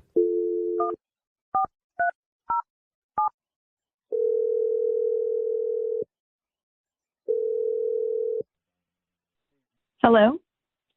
Hey, is this Allison? Yeah, who's this? Hey, my name's Jeff from the radio show Brooke and Jeffrey in the Morning. Oh, I don't understand. What is this? This is a radio show. Yep. And we do a segment called A Second Date. That's also what this is. Oh. Okay. Have you ever heard it before? No, I haven't at all. Okay. I was a little more hopeful, but that's fine. At all? Not even once? Well, you should definitely go to my Instagram at It's Young Jeffrey, and you'll find a little bit of information about our show on Yeah, there. he posts once a year. A very small amount of information, but quality. Maybe the link to our website. We're legit though. We're not some weirdos. We We're do not this all the that time. legit, No, though. we are weirdos. Okay, well just Anyway, this is called a second date. That's where if you go out with someone and afterwards, if that person isn't calling you back, you can email our show and we'll reach out to them for you to help you figure out the reason why. Oh, yeah. Okay. Okay? okay. Well, It's good. yeah. Somebody likes you. They want to see you again. Exactly. And that person's name's Rudy. Okay. Oh, I don't want to do this. Okay. Uh-oh. Do you remember Rudy then from the party? Yeah. I feel bad. I think he's probably a really nice guy. This is just my friend's fault for giving out my number. Oh, you didn't want Rudy to have your number? Are you in a relationship or something? No, the whole thing's really weird. It's kind of a long story. We have Okay. time. That's actually perfect Well, timing. Tell we us. don't have too much time, Yeah. but why don't we tell you what we know? And then you can Okay. fill in the blanks, okay? Okay, perfect. So we know that you met Rudy and a couple of his friends at a charity event, and you guys hung out for a while, shared some cocktails. You guys were talking about bidding on an expensive bottle of wine together, and you ended up dancing, and you and Rudy shared a nice little kiss. Well, we shared a kiss. That is true. Oh my God! It was Took like a out the nice moment for little- him. He even knew what song was playing when you guys were kissing. Yeah. But It why- was it was When Doves Cry. Do you remember that? I remember it was a slow song. Okay. Okay. It wasn't as magical maybe for you as it was for him. There were like no sparks lit for me. It was Oh, wow. Oh. Oh. Yeah. I was hoping for something a little Oh, easier. literally than the that. opposite Yeah. of what he said. Why didn't you like him? okay. This is really bad, so please don't judge me. no. But so me and my friend were at this thing, and it was really boring. And at the start of the night, we saw this group of guys, and I don't know how we came up with the idea, but basically we chose the one that was like the most medium attractive of the group and had a bet of like who could get him to kiss them first. Most medium. Oh. Are you serious? Yeah, I know it's really bad. I didn't think I'd have to tell anybody about it, obviously. So You know, Yeah. I think it sounds kind of fun. Yeah. it was fun. It was definitely fun. It was really messed up. It's not something I would want to like admit to having done, but it was. It made the night way more interesting for sure. Yeah. And so Rudy was the guy. Yeah, so we were both kind of just like flirting and being a little competitive, and then like during a slow song, I was kind of able to sneak away with him. And Oh, I see. This all makes sense. Yeah. This is why he was does. saying, like, they both seemed kind of into me. Yeah. Which I can't believe he was reading that right. I thought he was totally off base. Like, oh, of course, some guy always thinks that I thought they were like multiple pushing him women- away. Yeah. Yeah, totally. Okay. Oh my gosh. I mean, I understand it started as a bet. Was there anything maybe that was between you two? like I said, there weren't any sparks. So yeah, I kissed him, and then it was kind of like I got my $20, and I just left to avoid the awkwardness. Oh, man. So it's makes messed sense. up that your friend Whitney gave him your number. Yeah, I feel like she did it just to mess with me. Like, I don't know what she thought was happening. It feels like she was just trying to mess with me. Like, she was Yeah. mad she lost her $20. Do you Probably. realize how well that buddy. worked? Like, now you're on a radio show. Your friend trolled you to the utmost Yeah. degree. Yeah. Like, you This got on poor the radio. guy. Yeah, she owes me more than $20. Yeah. Well, Allison, as this much is as I uncomfortable. appreciate you sharing that with all of us, Ugh. this is about to get a little bit more uncomfortable. Yeah. Because I need to let you know that Rudy's been on the other line listening this entire time. Oh my God, no, I feel so bad. Yeah, he wants to talk Oh, to that's you. really bad. Oh my God, I'm so sorry. It's not great. Rudy, there. Wow. I thought this usually happens to bad guys. Oh, buddy. You're not a bad Don't guy. be upset. You're a medium guy, She according sucks. to Allison. medium attractive. Apparently, it felt like you were much more than medium attracted to me. And whether it started as a bet, it felt like there was sparks to me. Better no bet. I mean, Girls are really good at faking it, bro. Okay, I'm really sorry. I mean, it's not like I honestly even gave you a chance because I was just really. This sounds mean. We were just really bored, and I was just kind of looking for something to do, and it was just like a competitive thing. And so I'm you were sorry. bored, then you weren't bored when you were hanging out with us. You were having a good time. So yeah, you started. I did. I appreciate you guys being fun, and I did have a good time. That's definitely true. Well, maybe you should give me a chance to show you a totally different situation. You approach it differently, just to hang out and see if you have a good time. With no bed and no pressure from your friend and no $20. Hold on, slow down, brother. So wait, I think that's kind of cool because I mean, listen to this guy. He could be irate with you right now. He could be calling you names. He could be really angry, and instead, he's pretty understanding and pretty chill about it. Like, I'm an understanding guy. I'm a sensitive, nice guy. yeah, I mean, honestly, Rudy, it's an impressive response. Yeah, just even keel, not too hot, not too cold, Yeah. average Rudy. Stop it, Jeffrey.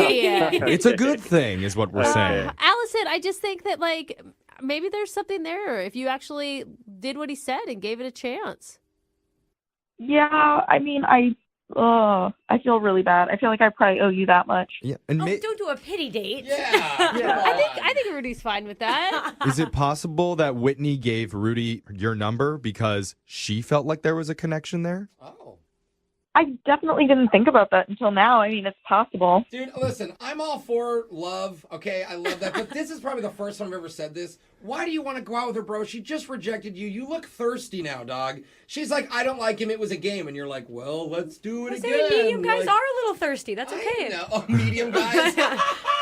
Maybe I'm a hopeless romantic, but I really felt something there, and I feel it's worth trying to get a second chance. It's possible that Allison was so focused on her winnings of $20 that the money just blinded her to what was really there. 100%. That's 100% what could have happened. I'm like an intensely competitive person. See, Wow. I didn't think of it that way. I know. I never thought that line was going to work, but since it did. How about this? I bet you will have a good time if you go on a second date.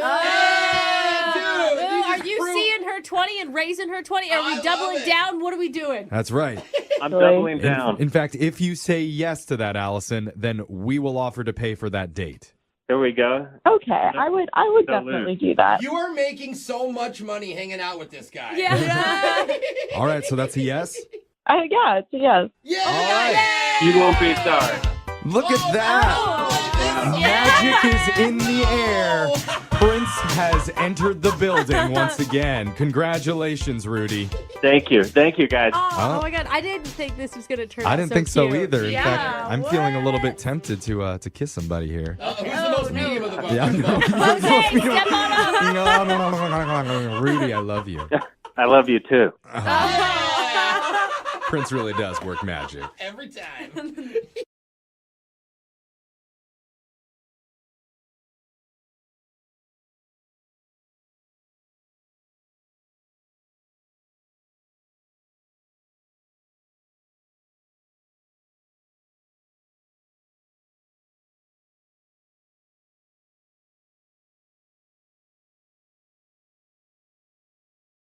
Moving 92.5. Brooke and Jubal's second date update. All right, follow along with me here. We're about to do a second date update on a girl's fiance. What? Why? That doesn't make sense. It'll make sense in just a second. Cindy is on the line with us. She emailed us about her fiance, Adam. Okay. You're still confused. I can see it in your faces. Yeah, Cindy, did you get married on the first date or engaged? I mean, what's going on? Cindy, why don't you explain to everybody what your situation is? Hi, guys. Hey. I met Adam online, actually. We started talking about 6 months ago. He's not from here, right? He lives in Right, he lives in Oregon. Oregon. Okay. So we sort of had this long-distance relationship. You know, at first it was just like chatting every once in a while, and then we started talking like every day, every morning before I went to work. Like when I got up, I'd call him, and we kind of like get ready together in the morning. And then like after about 6 months, we were kind of having a pretty intense conversation, and he actually proposed to me.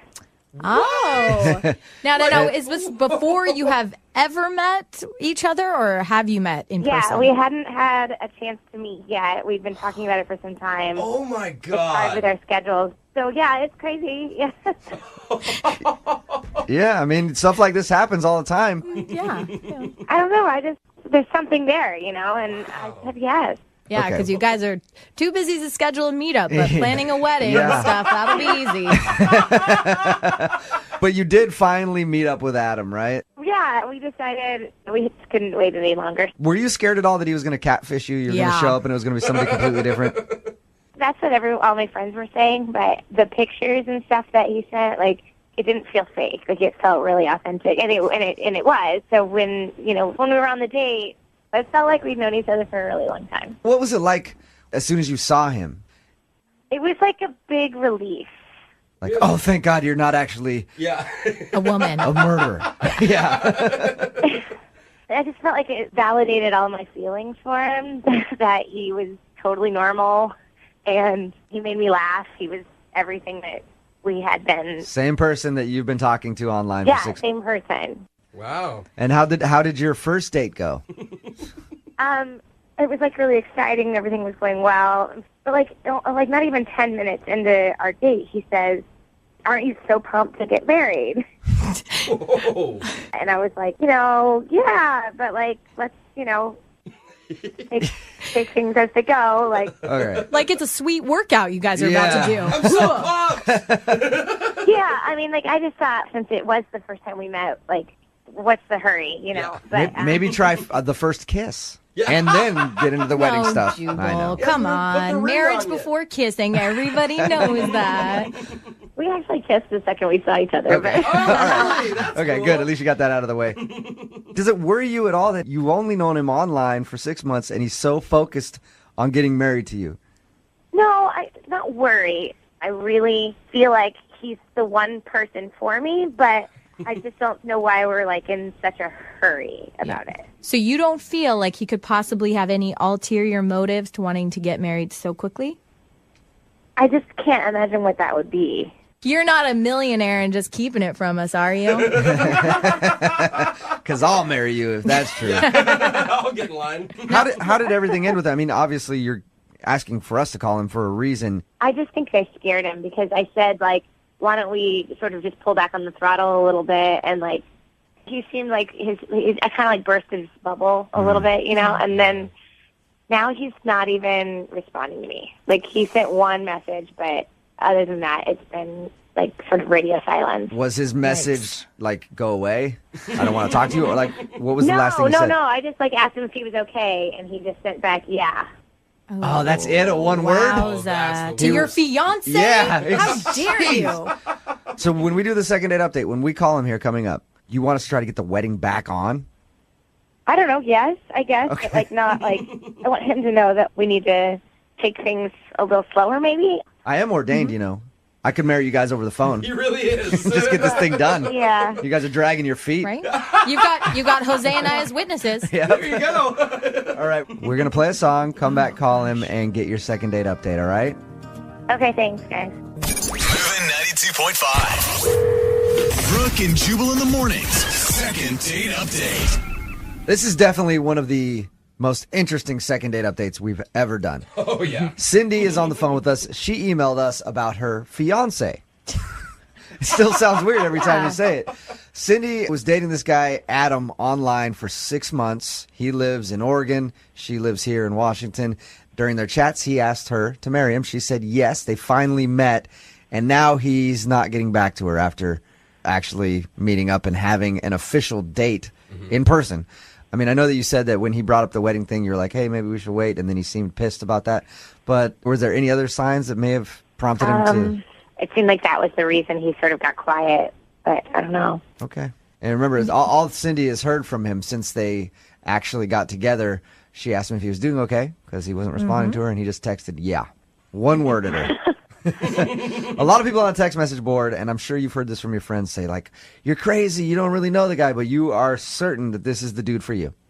Yeah, that's where, like, I feel like I'm not crazy. That's the only thing that doesn't feel crazy to me. You feel like everybody else is Okay. crazy Yeah. for saying you're crazy. And This yet, whole damn court is crazy. All right. Sorry. We're gonna call him right now and see if we can get him on the phone and get your second date update, okay? Okay, thanks, guys. All right, here we go.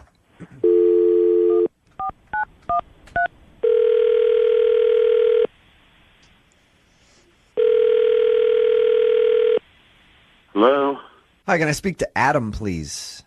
this is Adam. Who's calling? Adam, my name is Jubal from Brooke and Jubal in the Morning on Moving 92.5. I'm assuming you're probably not familiar with who I am. Yeah. How dare you? No, I understand. I know you live in Oregon. It's a morning show in Seattle. Okay. And we're calling you because Cindy, your fiance, emailed us and wanted us to ask you why you have been dodging her. Oh. Wow. Okay. She told us, how you met and how you had an online romance and everything else, and you asked her to marry you. You finally met, and then you won't return her phone calls. I honestly, just getting to know Cindy, I never thought she was the kind of girl that, would have a change of heart as soon as she saw me. What? I thought things were great, but for some reason, as soon as we met, it's like I guess I just wasn't good enough for her. So I don't know. She just lost her confidence or something. I don't know. Let me explain. This is crazy. Adam, Cindy is actually on the phone with us. Cindy's on the phone? Yeah, you haven't been answering her phone calls, so she, wanted us to call for her. I'm sorry to do it like this, but I needed to talk to you. I can't keep being ignored. Why would you do this? It was very hurtful, I mean, we spent all this time getting to know each other and I talking know, every and that's day. what I'm And saying. then I don't know why you would just cut me out of your life like this.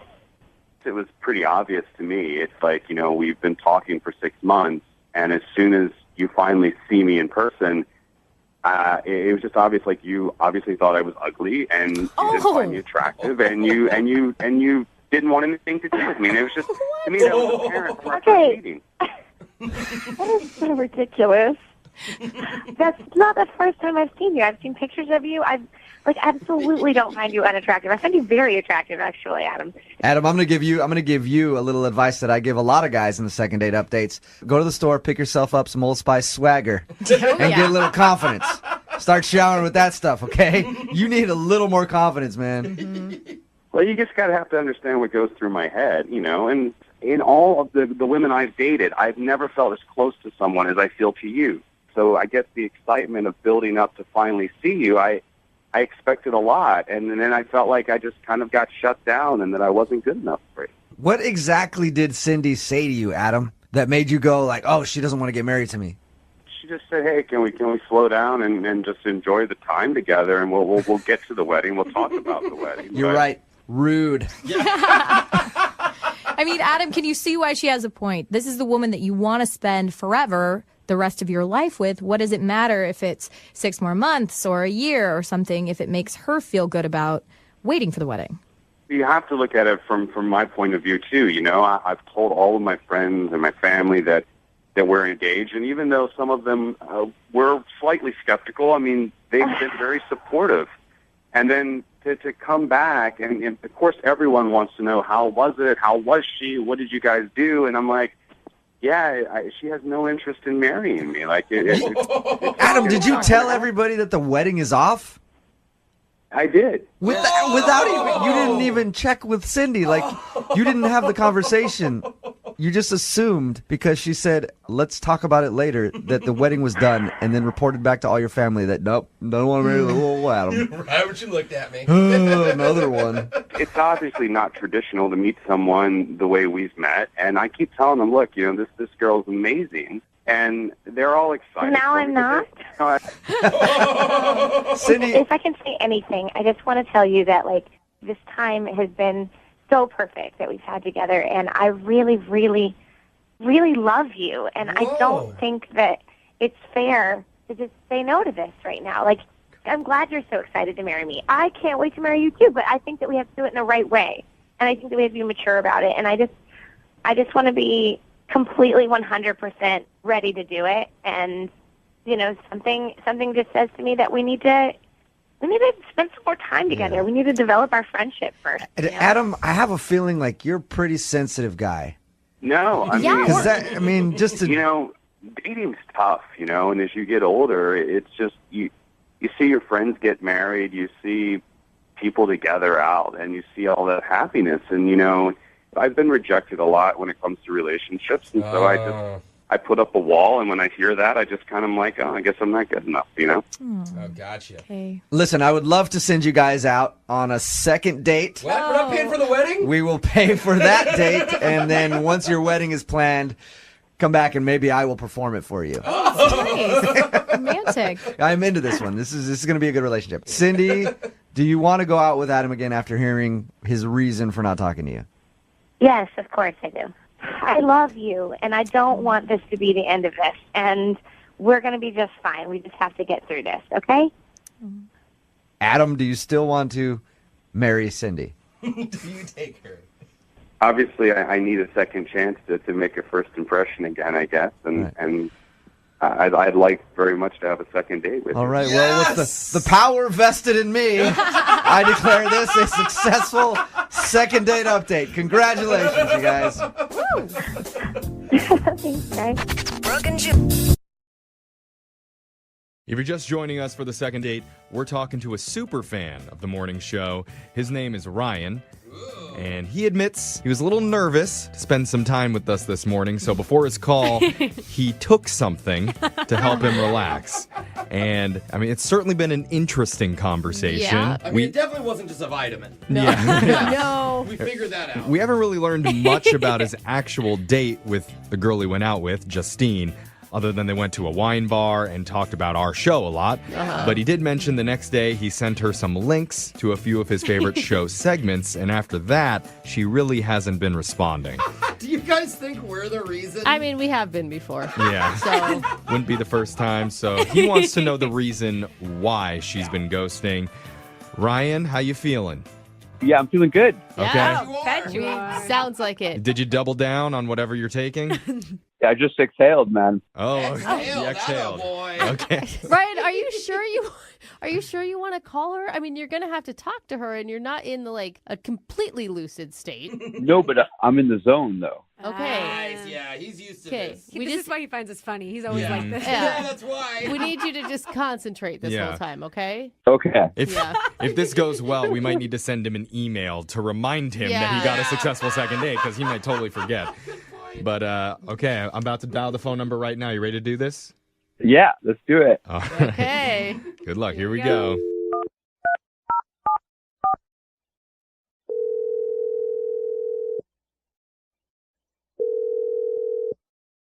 Hello? Hi, is this Justine? It is me, yep. Hi, Justine. My name's Jeffrey from the radio show Brooke and Jeffrey in the Morning. No way. Oh, my God. You've been listening. No way. Is that you? Yeah. What? No way. Yeah. Hi, Justine. Oh, God. Hi, guys. Oh, Hey. my God. Why are you calling me? 'Cause you're I love awesome. that. Yeah. No reason.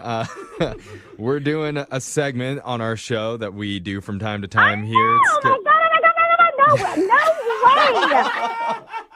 way. Yeah. Do you know which one I'm doing? No.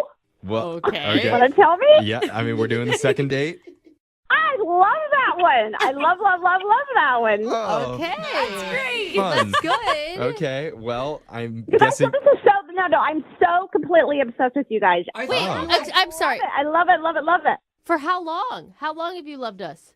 Well, basically for 5 days. You know, I went out with this guy. That makes you one of our longest running fans, actually, so congratulations. I I love like your loser line. Okay. Like, who are these people? I know. Well, one of them is you now. You'll be featured. Hey, I really do actually feel special about that. Okay. God. Yeah. Justine, like, this is awesome. Like, we really appreciate that you're a fan, and thank you so much for listening. But we do need... Thank you. Thank you. We need to bring it back to the reason that we're calling you for the second date, because Ryan, the guy who sent you all those links, he's hoping to get back in touch with you. And he doesn't know why you've suddenly ghosted him. Well, you guys, I'm like, it's totally embarrassing to say this, but it's kind of like I have a little crush. I was somebody else. Oh, you met somebody else? I totally have a crush on Jose. Oh! Our Jose? Is he there? Yeah, you said it with an accent. I don't speak Spanish. It's like, Can I just say, I love you. I totally have a girl crush on you. well, thank you. Oh, totally. And it's like, I have been obsessed with your entire persona on these podcasts. Like your Rolando voice. Just do it for me now. Do the Rolando voice and eat it up. I'm getting shy. You put me Okay. on the spot. What? Come on, Do Jose. it. She's a fan. You can talk to me in your sexy Rolando voice. We eat nachos together and drink margaritas. That was pretty good. This is really good. Yeah. Wait, but just because Okay. you have like a crush on Jose, why aren't you calling Ryan back? Because if Ryan had the same personality and was as funny as Jose, oh my gosh, I would totally be into him, but he's not. I totally have like a girl crush on you. I feel like I'm in 5th grade. I am flattered. I'm blushing for the first time in a while. Yeah. So thank you. Me too. I'm dying. I'm like sweating. My hands are sweating. I'm like, oh my God. Wow. But hold on, we don't know each other. We don't even know if we live in the same state. Why would you not date another guy who you have met because you think another person's funny? Yeah, Jose, I think we're forgetting that Ryan is actually on the line here. That's true. Yeah. Remember how these work, Justine? Ryan's on the other line listening. She's only heard That's right. That's how this works. Yeah. Okay. So, okay. And I'm assuming that Ryan has something to say about this. Ryan, are you there? Jose, why are you moving in on my date, man? No, I'm not moving at all. He was just a loyal fan, and then you come in and block him? Yeah. I'm not moving in on anybody, bro. I'm here to help you still, okay? You've already talked to her. Like, you're asking her which state she's in and where she's living. No. I heard it too. Yeah. No, He has a good point. I didn't ask what state. I just said we probably don't even live in the same state. Uh-huh. I'm trying to help you here. No, man, you're talking to her. I've been listening to you forever. I know when you're flirting with her totally. Call him out. Not at all. He did have his calendar out. He was looking for open dates. Oh my God. Can you knock it off? Like, this is second date, not like steal my date.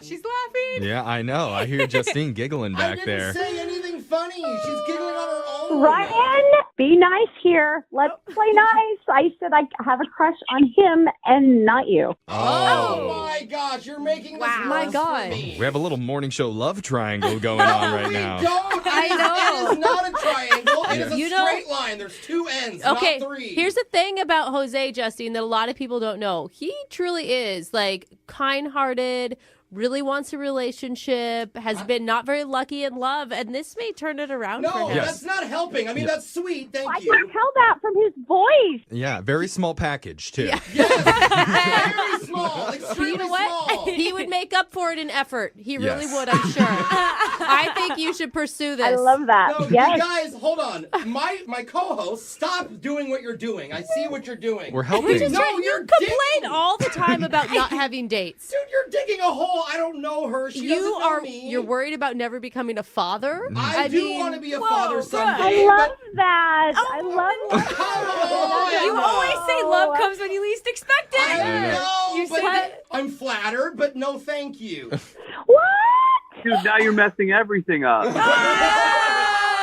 Can't do anything right, Jose. I want you guys to be in love. love. I want everyone to be in love. Well, if you still want that, stop trying to make her laugh all the time, man. I'm not trying. I just talk. I'm sorry. I'm just just charming. I can't help Yeah. it. I'm a I mean, comedian, dude. What? I don't know. I'm not even saying anything funny. You're a comedian who's just about to get punched in the mouth. Wow, dude. See? Piece of shit.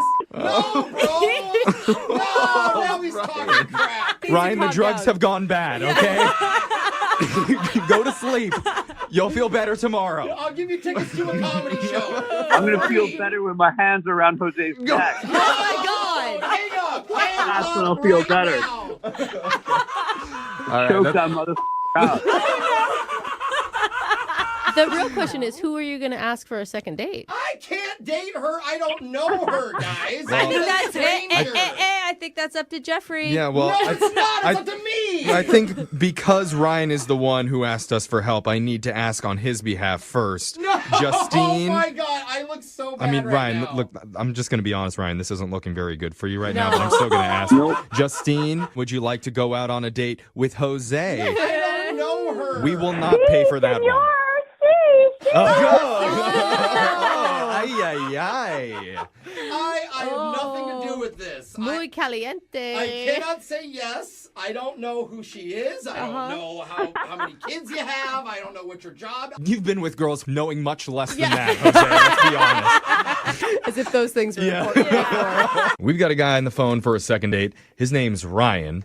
And apparently, Ryan's a big fan of the show. Oh, cool. That's awesome, Ryan. Thank you. And it's just kind of funny. Most of the time when people write in, they tell us about their dates and what happened, what they Right. liked about the person they were with. But Ryan didn't say a whole lot about his actual date. His Okay. email was mostly questions about our show Okay. and about us and what he likes about us. He's just a big fan. So, Are Ryan, you just calling to meet him, or I Yeah, don't- we're just trying to toot our own horns here. he said he wanted a second date too. But Ryan, thanks for joining us today. Thank you, guys. I'm a stan, not a fan. Stan. Oh my gosh! That's- If you guys don't know the Eminem reference, Stan, it's Come like on. a super It's a new fan. it's a new like lingo. Like if you stand something, you know, like the Eminem song No. with the crazy fan who writes him letters and then ends up killing himself. Sounds really fun. Yeah. Yeah, that's why I'm like, If Okay. you stand something, you were like obsessed with it. Everybody says stan now. Everybody. Yeah. Okay. I know. okay. Jeffrey, God dang. Tell us more about the woman that you want us to call today. What's her name? Justine. Justine, yeah. Did you forget? Yeah. I may have taken something before I did this. Wait, oh my god, you're on drugs? Wait, what? hope he didn't take too much. He's like really standing. Like, what's Yeah, going what's on? going- Dude, no wonder he's a fan of our show. Yeah. So can you focus a little bit? Tell us about your date with Justine.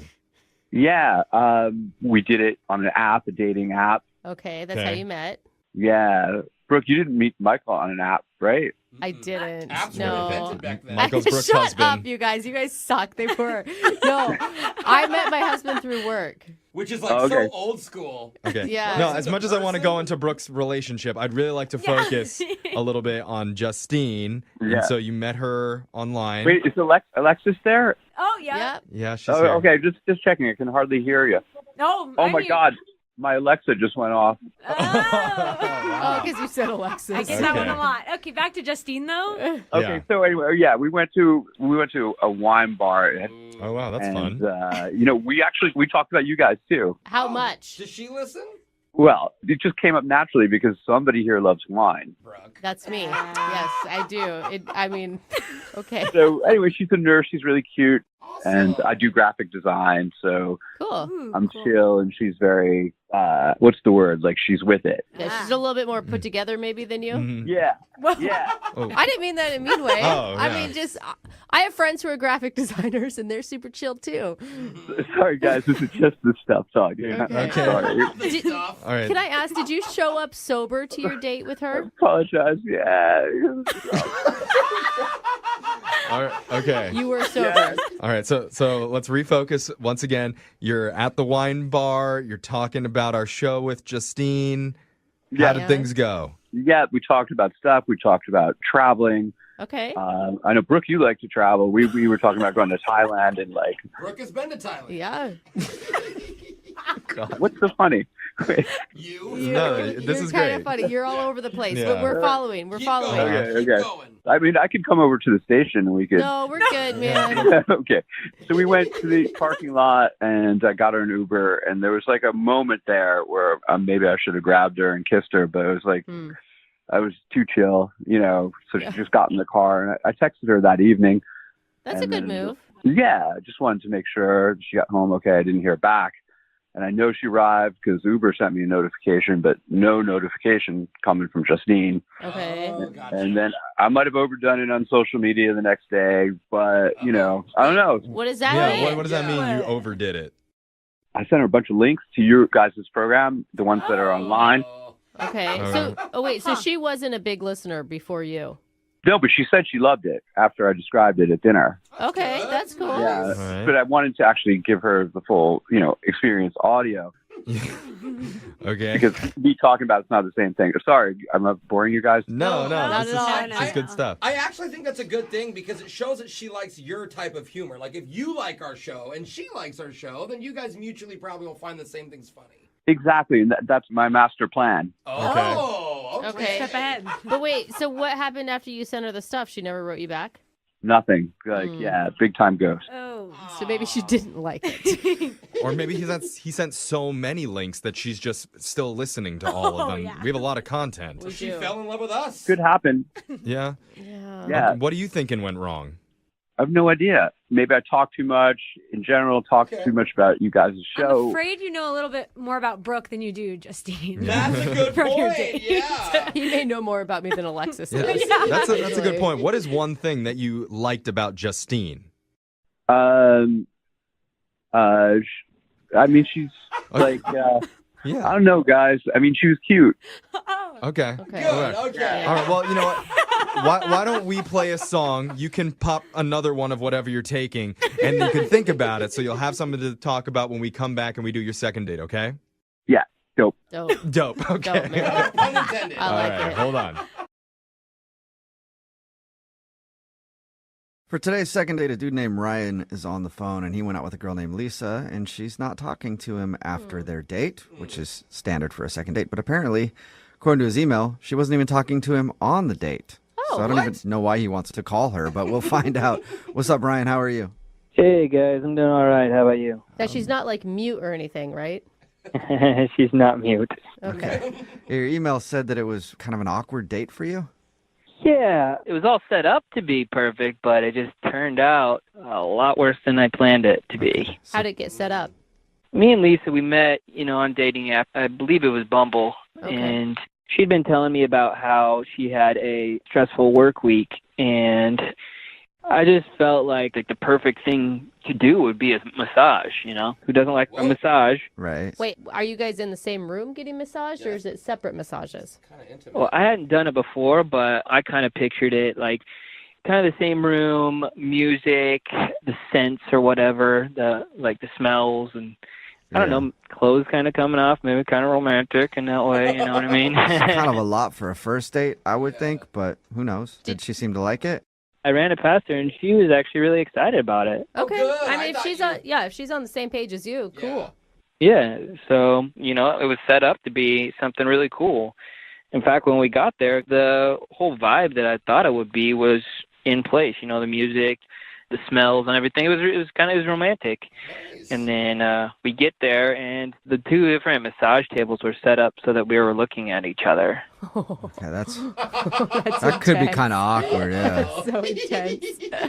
Yeah, I was like, okay, well, we'll get a chance to kind of chat. Oh man, but talking during a massage is the worst time to I talk. know. Even talking to the masseuse No, gets weird. I mean, I don't even want to pass I like it hard. That's all I want to say. Dang, Brooke. Yeah.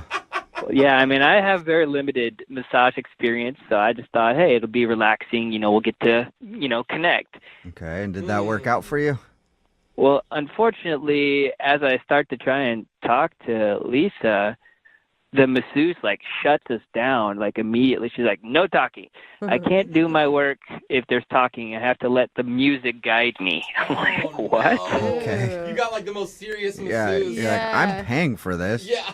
Oh no. Yeah, it was awkward. And that's a little woo woo. Let my music guide me. Yeah. Yeah, so we're just kind of like staring at each other in silence while we're getting this massage. It was a little weird. Yeah, that sounds weird. I would have kept my eyes closed. Yeah. Is that all you did for your date, too? Did you just end things after that? No, I mean, like, I tried to still communicate. Like, after 15 minutes of that awkward silence, I end up raising my hand at one point, and I asked for a piece of paper from the masseuse. Were you going to write notes back and forth? Yeah, I was like, I'm going to try to at least talk to her through, writing notes on paper. Well, that's persistent. That's good. So I tried that, and after a while, like, literally my arms were, like, getting tired, and it was just awkward. Yeah, I got to think trying to write notes while you're getting a massage would be tough. Yeah. So then I tried to mouth little questions for a while, and it was just, like, so awkward. Why did you just not give up and just be silent? Are you uncomfortable in silence? I was just trying to get to know her, Like, I don't really know her that well except for, like, messaging through the app. So how did it end up? Well, like, I also bought tickets to go see a movie right next door afterwards. So, like, we finished things up, but we're running a little late, so we scurry over to the movie, and we get there right as the last preview's ending. So another instance where you can't really talk. Oh, my God. Yeah, like, another 2 hours. I'm sitting there right next to this pretty girl who I want to get to know, and I can't say anything. This is kind of horrible date planning Yeah, on this your is a part. terrible I'm gonna idea, say. all of Hey, it. movies are great, massages are great. Maybe not for the first date, I guess. Yeah, not together, Or too. together. So did you yeah. guys ever talk? Well, that's the thing. Like, after the movie, I'm like, hey, you want to go grab a drink? Like, I feel terrible. We didn't get to, like, chat much. And at this point, she was just like, we've already spent quite a bit of time together, and I have some plans afterwards. And I was just like, oh, crap. Yeah. Dude. So overall, you probably said 5 words to your date. Yeah, hi, bye. Okay. Oh, Well, 5 out loud words. He mouthed Yeah. a lot of words apparently during the massage. I'm guessing no kiss. No, unfortunately. no, there's no way. All right. And she hasn't called you back at all after? No, she hasn't called. I've been trying to text her a little bit. She won't respond. And I mean, it wasn't like we were angry at each other or anything, or something went terribly wrong. It's just I feel like she doesn't really know me, and I just like to get another chance to, like, show her who I am, Yeah. Totally. It doesn't sound like a bad date. It just sounds incredibly awkward. Yeah. Just bad planning, I think, is what you can chalk that one up to. So maybe you can get a second shot. I sure hope so. All right, Maybe you guys can help. We'll play a song and then come back and call her and get your second date, okay? Cool, thanks. All right, hang on. I'm going to start the second part of today's second date with a live reenactment of the date that our listener Ryan went on Okay. Oh, wow. with his girl Lisa. Cool. Here's how it went. Hey. Hi. Okay, bye. Bye. That was pretty much it. There That was was like a fun 5 hours. not a lot of talking, and Yeah. it was long too. If you missed the first part of today's second date, Ryan went out with Lisa. He scheduled a couples massage, which is kind of weird for a first date, but she was into it. They got the massage, but there was no talking during the massage, so they couldn't talk then. And then they had to hightail it over to a movie that they were late for. So they sat in the movie theater, didn't talk then, and then the date was over after. So they really didn't talk at all on their first date, and now she's not responding to any of his texts or phone calls. All right, Ryan, are you ready to actually talk to Lisa? I would love to talk to Lisa. Oh my God. Yeah, I think you can do this, Ryan. I think we can get you a second date. Yeah, granted, she may have spent the entire hour-long massage regretting the decision to do it, but I think you have a shot here. Yeah, I mean, if you could just, like, please just try your hardest because, like, she's amazing. And I know sometimes you guys don't always try that hard. All right, we'll give it an effort. We'll at least say more than 5 words to her. Promise. Excellent. That'll be better than I did. Okay, here we go.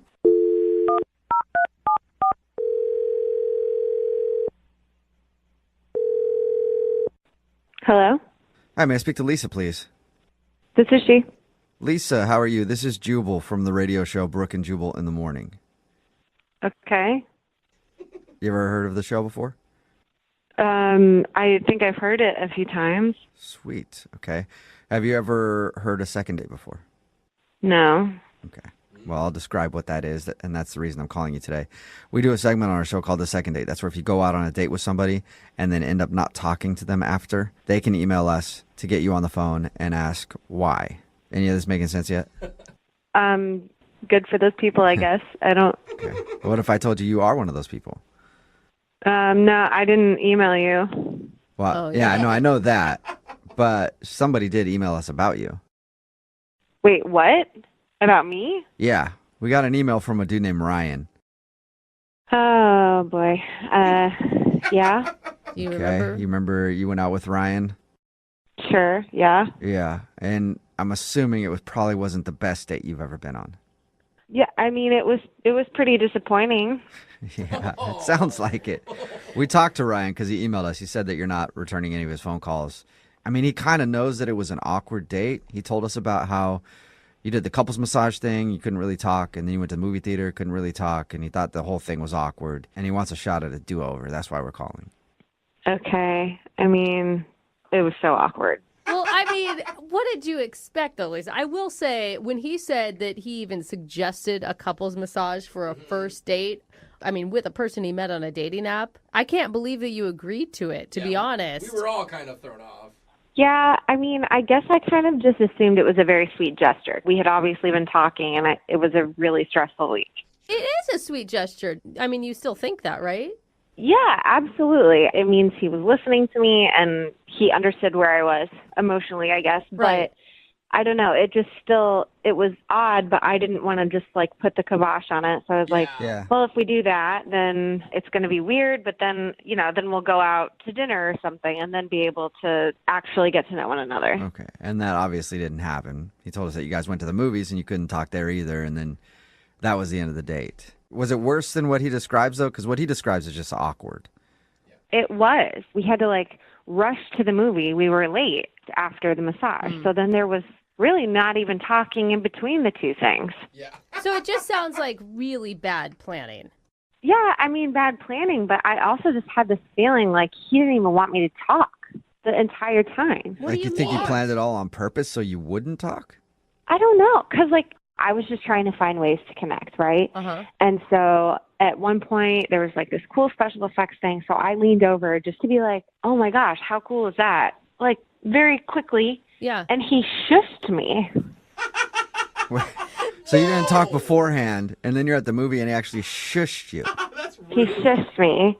And then I was going to say, like, I'm sorry, because I did feel like an idiot, because it's like, okay, well, we're in a movie. Sure. I shouldn't say anything. So then I go to say, sorry, I just wanted to talk, and he shushed me again. I couldn't even apologize. But maybe it's just a natural reaction. Like if you're sitting in a movie theater and someone's talking. Because he did say that he was trying to talk to you during the massage, that he was like mouthing words to you and even attempted to write a note.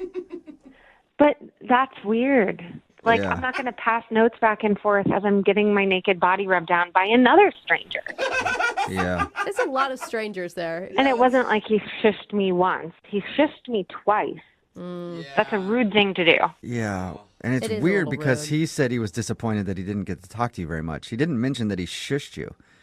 Yeah, it was all very confusing, honestly. Was it like an amazing movie that he was super into? He must have been, but I wasn't talking through the whole movie. I was just trying to make one little... Oh, sorry. Oh, thank you. It is so rude. You know, habit, I guess. Oh, man. At least I can understand why you're not calling him back then. But he is on the other line and actually wants to talk to you. He really does. What? Yep. Ryan's on the other line listening and wants to talk to you. Ryan? I'm here. Look, the whole church thing kind of was on you. I mean, you did try to talk to me during the most exciting part of the whole movie. I mean, before or after, like, that's cool. We can say something here or there, but during, like, the climax of the movie, come on. It was almost 3 hours where we hadn't spoken. Ryan, that's what you're coming with? Is it's on you? Yeah, it should be I'm sorry. Yeah. Well, hey, hearing her now, like, saying she was into the movie, she was going to comment on the movie, I thought she was, like, trying to bring up something right at that point. I'm like, I get into movies. I'm sorry. We had been in silence for hours. I was just trying to establish, like, a little connection, just a little bit. I get it now, and I apologize. Maybe I shouldn't have done that, but, like, other than that, like, did you like me? Did you have fun? I don't know how I'm supposed to respond to this. How would I know if I liked you? Other than the fact that you told her to shut up. Like, just, like, the vibes that, like, were coming off of me, that you were giving me, like, the chemistry that we had, like, the way that you were looking at me and the way I was looking back at you. I know you had to feel some of what I was feeling. I feel like I guess I'm confused because we barely looked at each other either because my face was down for the massage in a hole, and then we're at a movie looking at a screen. Well, I mean, when I was mouthing the words, you were looking back at me when I was trying to mouth the words. Yeah, no, you're right. When you were mouthing words to me, I was very excited and turned on by that, trying to figure out what you were trying to mouth. Perfect. No, I think she's joking, Ryan. I don't think she's serious about that. I mean, Ryan, at first you sounded like a sweet dude, and now you sound like a guy who just doesn't get it and maybe didn't want her to talk. I don't know, a little pushy. No, look, like, that's not it. Like, I totally wanted her to talk. Like, we were just in a bad situation. Like, well, let's talk, like, right now. Let's have a date right now. Let's, like, I know we're not seeing each other in person, but, like, let's use this time. What? And, like, let's date. I don't think we have time for you to go on a date right now. Oh, I'd like to hear Ryan. it. On the air. No, come on, let's give it a chance. Why not? What, Let's pretend like we're at a nice restaurant, like there's candles, like the lighting's dim. You know, we've already ordered a really nice appetizer, and it's on its way. This is not how this. Like, no, I mean, like where did you grow up? You know, what do you like to do for fun? You're actually trying this, huh? Where do you grow up and what do you like to do for fun? It's kind of cute how he's trying. So, Lisa? We're on a radio show. I don't know. This is so weird. I think you need to be more open-minded, Lisa, and answer the question. Yeah, Lisa. Open-minded. What kind of TV shows do you like? I can't. I'm not going to do this right now.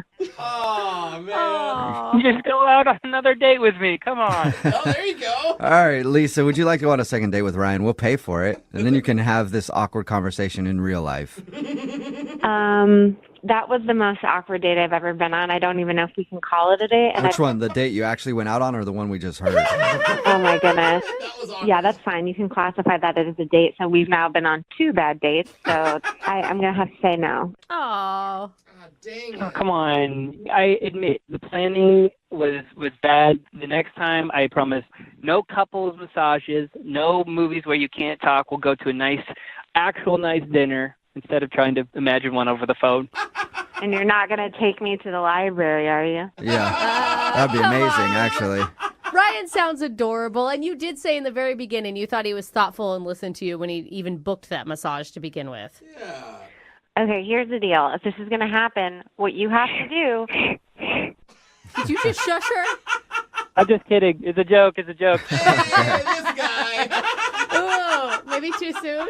I like it. Yeah, you're going to have to work on your comedy there a little bit, too. So what do you think, Lisa? Will you go out with him one more time? Well, it seems like this isn't going to end until I say yes, so I guess I'm saying yes. Yay! God, look what we accomplished when we Sweet. actually tried. Congratulations, Yeah, Ryan. right. You got a date, not because she wants to, she just wants to get off the phone. So congratulations.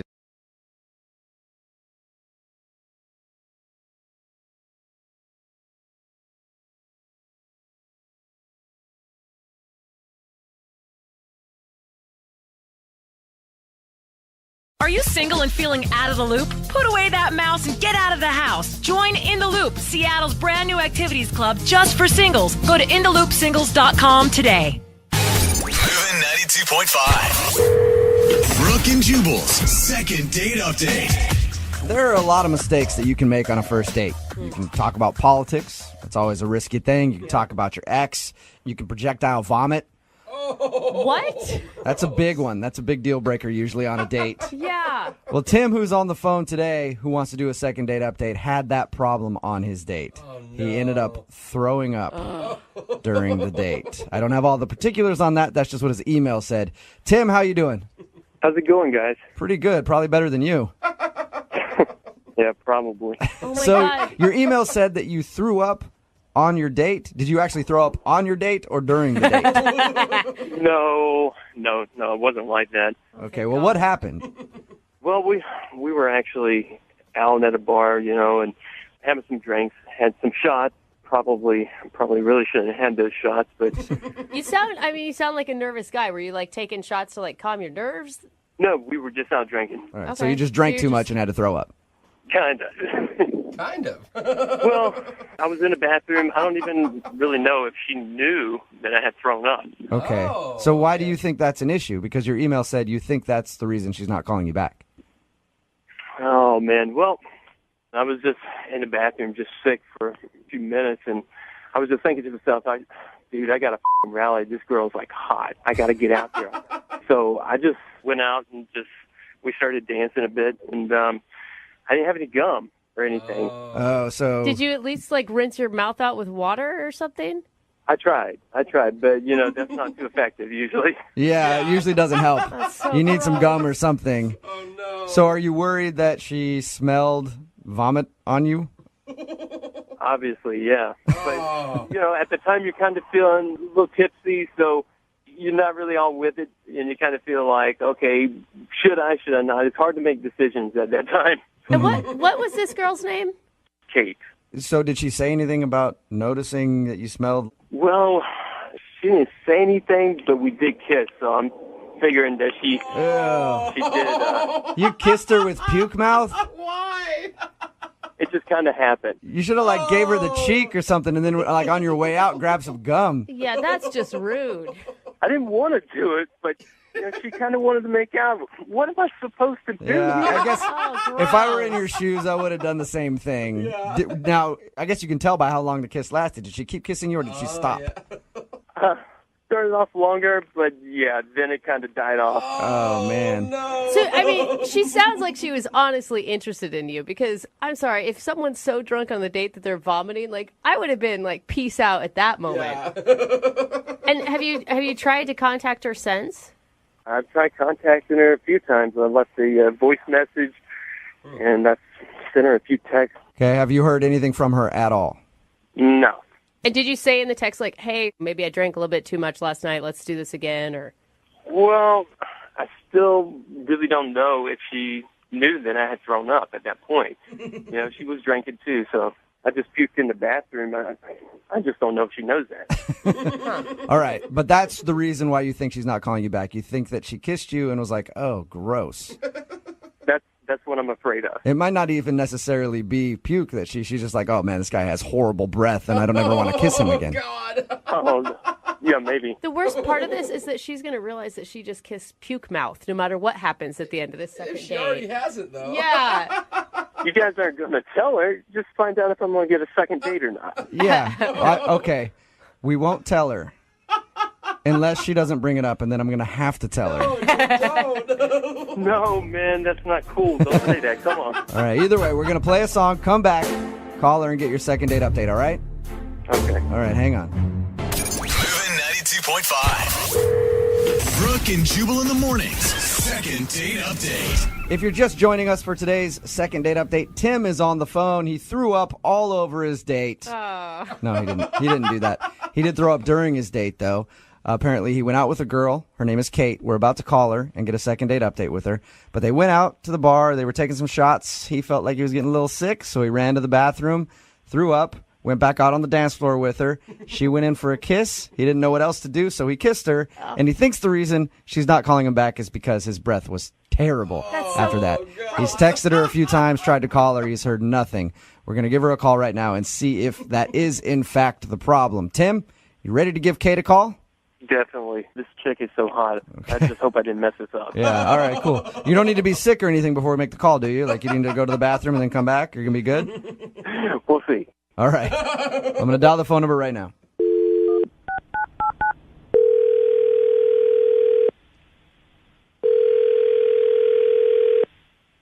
Hello? Hi, can I speak to Kate, please? Yes, she? Hey, Kate, how are you? This is Jubal from Brooke and Jubal in the morning. I'm sorry, what? This is Jubal from Brooke and Jubal in the morning, the radio show.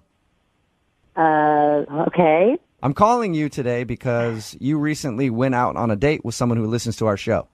His name is Tim, and he emailed us asking if we could get you on the phone to find out why you're not calling him back. You're kidding me. No, I'm not. Tim called your show, and now you're calling me on his behalf? Correct. Because Can I ask why? We think Tim is a great guy, and we just don't understand why you don't want to go out with him again after your first date. You got to be freaking kidding me. No, not at all, He's actually. a great guy. I'm not really sure. What do you want? I just want to know why you're not calling him back, that's all. Can you tell us that? I don't know what you know, but I met him at this club situation, At first, I thought he was a nice guy. He was coming on pretty strong, drinking a lot. Oh, God, it's so disgusting. Is it really that bad? Listen, Kate, we talked to Tim about your first date. He definitely does not have the same impression that you have. Mm-hmm. You said that you guys were just out dancing, having a good time, and that you even kissed him when you guys were hanging out.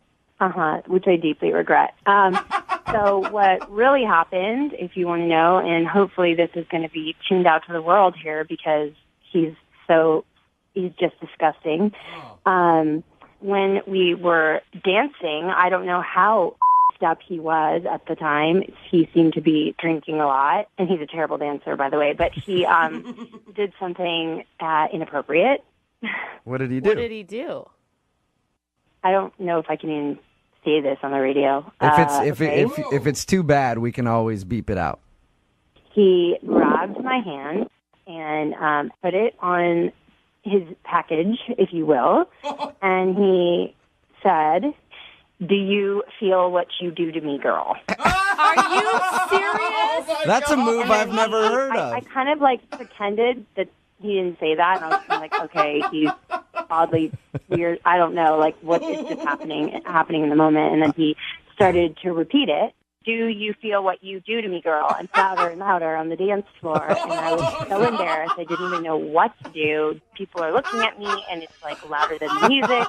Oh my gosh. And obviously that move didn't turn you on. I'm not even going to answer that. And just to clarify, the kiss was before this move. Yes. Okay. Yeah. Just want to make sure that. I'm hoping you didn't kiss him after he was doing that to you. Mixed signals. So obviously, I was completely disgusted, grossed out, violated, honestly, and you can see why I would never, in my wildest nightmares, even want to talk to him again. I don't blame you. Oh, that is unfortunate, Kate, because he's actually on the other line listening. What? Yeah. Tim, Casanova, you there? Gross. I'm telling you, I was drinking a lot. I promise you, I don't remember that. That does not excuse your disgusting behavior. I cannot believe you dragged me on the radio for this. Oh, no. Disgusting. Hey, I'm sorry. I really don't remember any of that. Is that really what I said to you?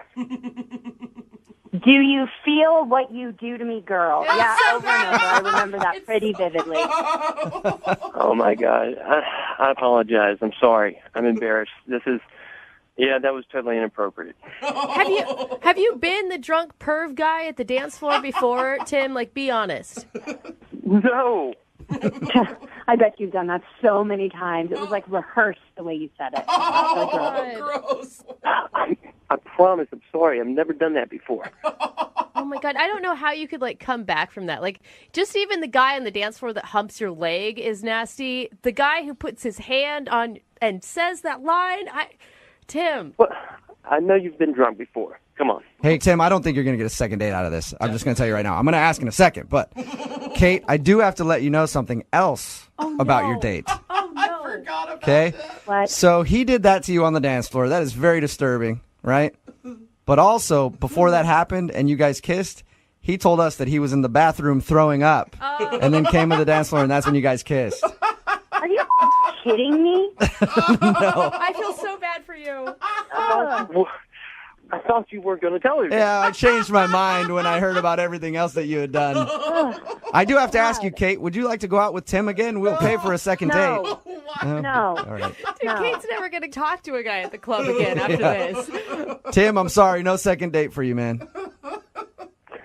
Well, looks like it's back to the club for me again. Yeah, you might want to stay out of the clubs. Hey, are both you guys still there? Yeah. Yeah. Okay, cool. I just want to know if you can hear what you do to me. Yeah.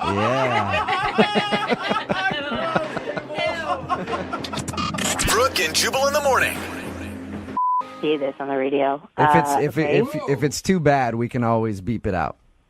He grabbed my hand and put it on his package, if you will, and he said, "Do you feel what you do to me, girl?" Are you serious? That's a clip from the second date update that we just aired. Tim wanted to call Kate. Tim thought Kate wasn't calling him back because they were drinking while they were out hanging out. He got sick. He went to the bathroom, got sick, came back on the dance floor, and they made out. He was assuming that maybe his breath was kind of nasty because he had Still so gross. vomit breath. But the real reason was because he grabbed her hand, put it on him, and said, "Do you feel what you do to me, girl?" And I guess he did that a few times. Yeah, I wish he would have just answered, "No, actually, I don't feel anything." Yeah, actually, there's nothing there at all. Wait, can you maybe a little bit closer? I don't. Somebody texted in at 78592 and said, "Puke doesn't sound that bad now." Mhm. After hearing exactly what he did. Very disturbing. Yeah, very bad. If you want a second date update, all you have to do is email the show, brookandjubal at moving925.com. We will call the person who didn't call you back.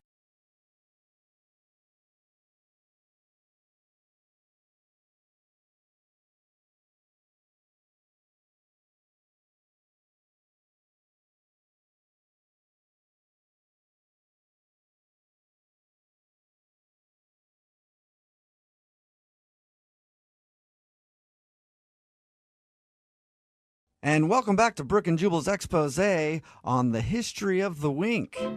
The wink really started catching fire in the 20s when it was the best time to let your gal know that you knew of the closest speakeasy. You'd throw her a wink, and then you guys could go drink all night long at some seedy bar. But it was really the 70s where the wink really caught its stride. And groovy cats were winking at all the foxy ladies, taking them down to the disco to do the hustle and the wink. Wow, I feel like I've just been schooled. But sadly, after the 70s, the wink fell on hard times. Oh, yeah, it did. And it's sort of been dead since the 90s. But now it's been revived by one man named Ryan, who's on the phone for a second date right now. And Ryan apparently met the girl he wants to call today because of a wink. Single-handedly reviving Yep, you're reviving the wink, Ryan. Interesting. I didn't know winking still happened. Oh, yeah. I wink at everyone. Oh, you wink at everyone. You're just throwing them out there willy-nilly. Like, doesn't matter what they're like. You're just winking away. It's a bold move. Oh, no, she winked at me. Oh, okay. Yeah, I've winked before, but no, she winked at me. Oh, wow. A lady bringing the wink back. That's weird, man. I've not heard of anybody meeting through a wink. So tell us about the girl you want to call today. What's her name? Her name is Paige. So we were at a house party, right? And I saw her across the room. She was smiling and laughing with her friends.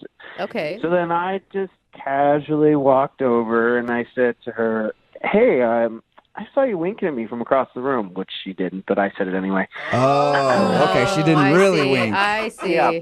All right. Did she think that was cute, obviously?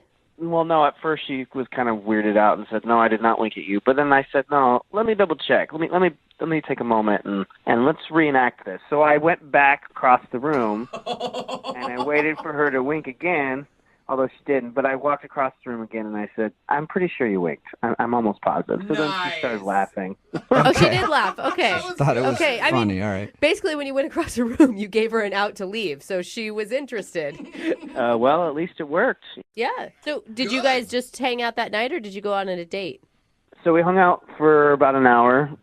We just talked about life and our goals and what inspires us. And Wow. It was really, really cool, yeah. You guys got deep quick. Yeah, it was kind of surprising, actually. I didn't expect that, considering how corny my pickup line was. Yeah, right? Not bad. So did you guys go out on an actual date? Well, no. I mean, that was technically, I guess, the first day of hanging out at the party. Okay, so you've been trying to get her to go out with you again after meeting her at this Yeah. party, and she is not calling you back, or what? Well, so it kind of ended a little weird. I asked to call her, and she said yes. But then instead of, like me giving her a kiss on the cheek or, like a hug or some kind of embrace, she just reached out with her hand, basically was signifying a handshake. And you didn't slap her hand away and be like, "No, we kiss over here," and then... Well, I didn't quite know what to do with that. She just kind of reached out, and I was like, what is she doing? And then I realized it was a handshake, so I kind of just slowly went in and shook her hand. I mean, that is a setting her boundary move, right? Like, that's her letting you know, this is where I'm at right now. Yeah, I guess so. I mean, it was a first for me. I've never had a connection with a girl, and then she wants me to shake her hand. Otherwise, she seemed interested? Well, okay, so there was this point in the night where we were conversing. We actually moved rooms because it was really loud in the room we were in, so we had a hard time hearing each other. And we went upstairs just to find a quiet spot just to chat, and we accidentally walked in on some people. Oh, it sounds like they weren't just people sitting in the room. Like, And how many people are we talking about that you walked in on? Look, I'm not going to go into details about that, but let me just say we basically walked in and immediately it was one of those movie moments where we slowly walked out and closed the door slowly. Yeah. Oh, we don't belong here. I had no idea that Chad could twist in those ways. Yeah. Did her demeanor change after that? Did she go from friendly to maybe a little colder or anything? She definitely felt awkward. And I didn't at first. Of course, that changed once I kind of put two and two together, and she might have thought I was bringing her up there to join them. That's what I would have thought. Yeah. That's exactly the first thing I thought of when Seems you said that. a little coincidental. I didn't even Yeah. know who were the people that were in. I didn't know the people in the room at all. Right, sure. Definitely not me. Okay. Yeah, let's go I'm to telling you, I'm not lying. Isn't man. it loud in here? I know a nice Exactly. quiet room upstairs. Oh, whoa. Look at what we just walked into. It did not go down like that. I assure you guys, it was not my intention. Yeah. It just was an accident. It All doesn't right. matter. I mean, that's why you got a handshake. I'm certain of it at this point. no. Absolutely. Great. Man. I really liked this girl. I thought, all the reason to call her again and make this right and clear the air. All right. Well, we'll play a song, come back, and then call her and get your second date, okay? Thanks. All right, hang on. If you're just tuning in for today's second date, Ryan is on the phone with us, and he wants to call a girl named Paige. Ryan, I don't care so much that she's not calling you back. That's not what I'm really focusing on. What? You met this girl at a party. You said everything was going cool, and then there was a moment where you went to switch rooms because where you were at was too loud, and then you opened the door to this room, and there was a bunch of people in there getting freaky. And that's the part that's got me kind of twisted up, Ryan. Like, I need more details on that specific moment. No, you don't. Because I'm just wondering, like, how many people, was everybody focusing on one person, or was there, like, I've drawn a picture. I've got a picture I just drew, and I want to make sure that it's correct. So if you could give me any more details, Ryan, I'd appreciate it. He's On that part of your diagramming date, it. please. You hook me up? I'm not going into details. We're not going to go down that road. I already told you. Okay. Yeah, seriously, you. Is Jubal, any that's, sounds you can remember? A sound. Maybe a sound you can remember? that is what the internet is for you, dude. I'm not going down that road. Good. Don't. Oh, See? all right. Which makes it even more believable that you didn't on purpose bring the girl to that room. I did not bring her to that room on purpose. I don't care. I just want to know what was happening in there. All right, well, we'll continue on, I guess, and we'll call Paige, even though that's not the really important part of the story. You're a weird dude, man. Yeah. Oh, did you say there was a weird dude in there? No. Talking about you, Oh. unless you were there, sir. Damn. All right. Well, I'm going to dial Paige's phone number and see if she'll give me the details, and then Do find out not why she's not ask calling her. you back. Dude, do not ask her right. about the details. That's going to make his situation worse. Here we go.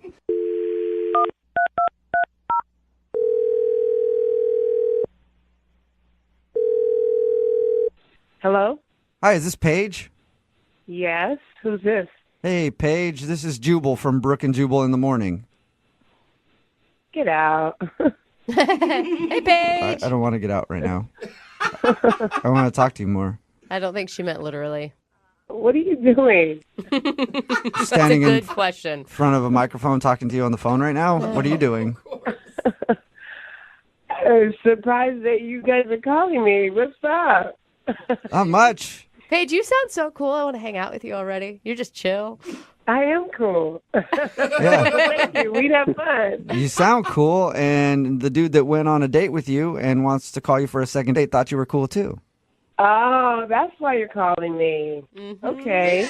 Do you know who would want to do a second date update with you? Not really, no. I think this one would be confusing because I wouldn't even consider your first hangout an actual date. Okay. His name is Ryan. You remember meeting a dude named Ryan at a party? Oh. He said that he met you at this party, and he's been texting you to hang out, but you have not gotten back to him. That's true. Why is that true? Is there a particular reason that you don't like Ryan? don't like is a harsh way of saying it. I just didn't feel the need to talk to him again. He has. I mean, we've kind of worked out a theory on why you're not calling him back. Why do you think? Because he led you to a room where there was a bunch of people doing stuff with each other. Oh my God! he told you that? Yeah. How many people was it in there? Just curious.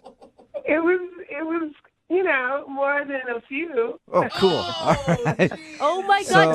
What did you think when you opened that door and saw that? I was surprised. I would Yeah, assume so. it's usually surprising when you open a door and something like that's going on. Pleasant surprise or a bad surprise? That's the question, I guess. I was pleasant surprised. Oh, what? Huh? You were into it? Hold on. Yeah, I thought it was kind of bold of him to do something like that. Kind of taking me to this room seemed like, oh my God, this guy is kind of on another level, kind of cool. I liked it, and so that was game. You were down to hang out in that room.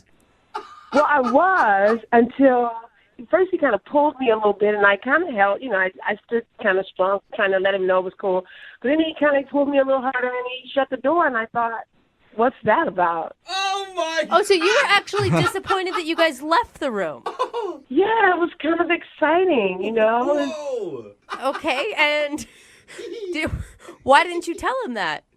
Well, I kind of wanted to see his reaction, too, but then he just seemed to turn into a big prude. Okay. Turned into a big prude. This is not the direction we thought this was going to go. No, Ryan No. actually thought that maybe you thought he took you to that room on purpose and it turned you off, but apparently it did the opposite. Why would it turn me off? Well, because you gave don't know. him. I mean, it's a shock.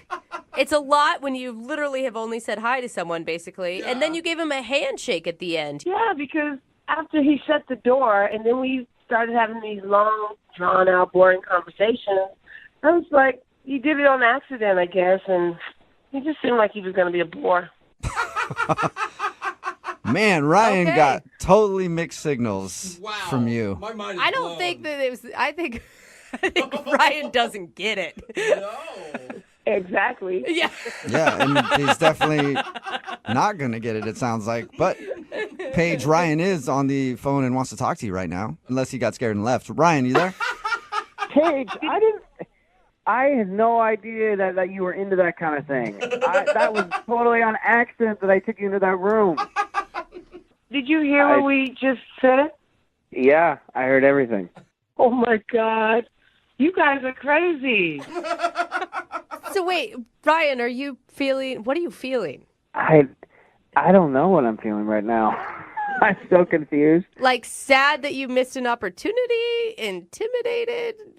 I'm kind of confused, but I'm also like turned on a little bit, and I'm also I don't quite understand. Like, okay, I assure you, I'm not a prude, but I didn't want to like. No, Ryan, you wanted to get out of that room pretty fast.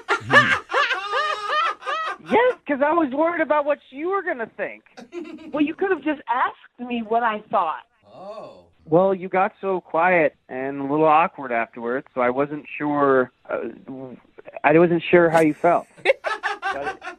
I was quiet because I was hoping that you were going to invite me, but you never did. Wow, Paige. I love Paige. Paige, I was hoping to, like win you over kind of thing, but I didn't really exactly want to win you over with a bunch of other people in the same room. Like what I mean is I don't want a bunch of other people winning you over at the exact same time. I'm trying to win you over. What is going on I don't know, but I think Ryan, are you looking for the same thing Paige is looking for at this point? Oh, my gosh. Absolutely. Really?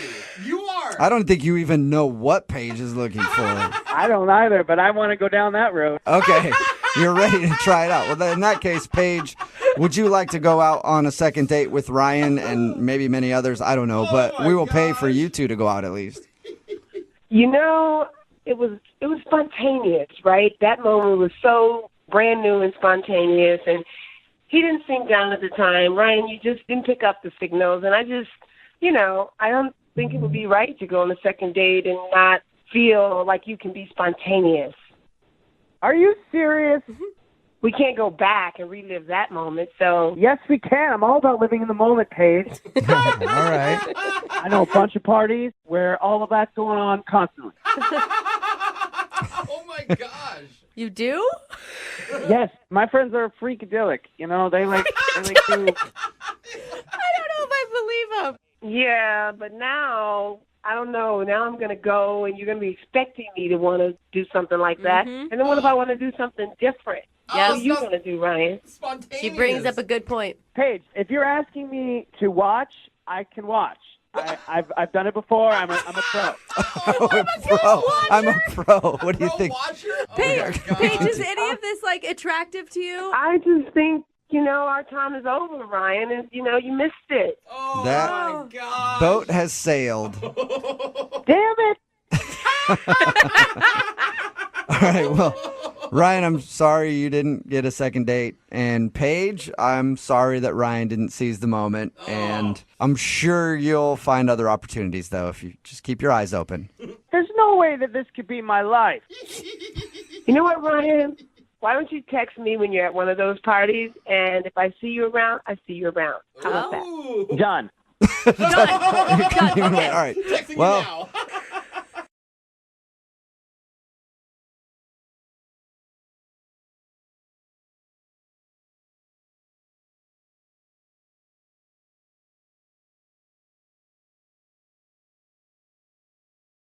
Moving 92.5.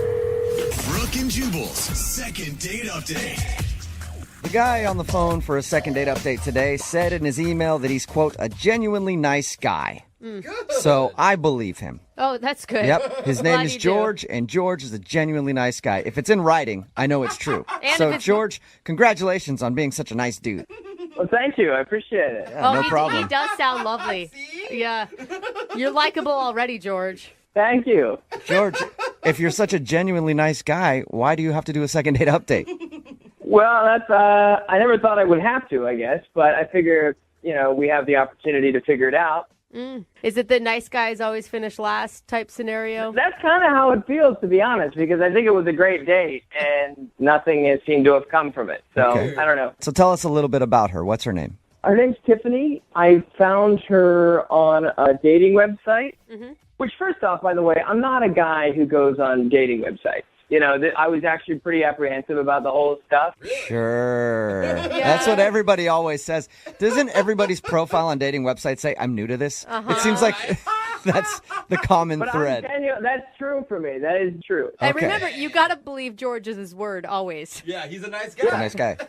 So anyway, I was scrolling through profiles, and a lot of them, they seem kind of disingenuous. But then when I found Tiffany's, I don't know, it was just like one of those feelings you get, And she was like outdoorsy, which I love that. But I think the biggest draw was like she had this beautiful blonde hair. I mean, it's like, oof. I mean, it's like silky and smooth. All right. Now I think I know what kind of feelings you were getting. At first I was thinking it was like something in your heart, but now I know it's somewhere else. No, hey, I'm just a guy that likes a girl with a lot of hair, and she's got flowing, beautiful hair. I have never heard a man say that before. So I'm just saying, like, I looked at it, and it looked like, like a hair model of some sort of shampoo or something. So you're not a boob guy, you're not a butt guy, you're a hair guy. I mean, hey, hygiene's very important to me. Dude, I do not want to sit next to him during a shampoo commercial on TV. George loves me some hair, that's all. Did you Hey, just man. really say that in third person? No shame in what you like. So you loved her hair. Tell us about your date when you guys actually went out. Well, yeah, we've been talking for 2 months, and I was very apprehensive about, like, coming on too strong. I've read articles about, like, creepy guys taking girls out and stuff. So when we went on this first date, safety was really, like, that's the word. Like, I was priority. Like, I told her, I'm not going to take you to a picnic.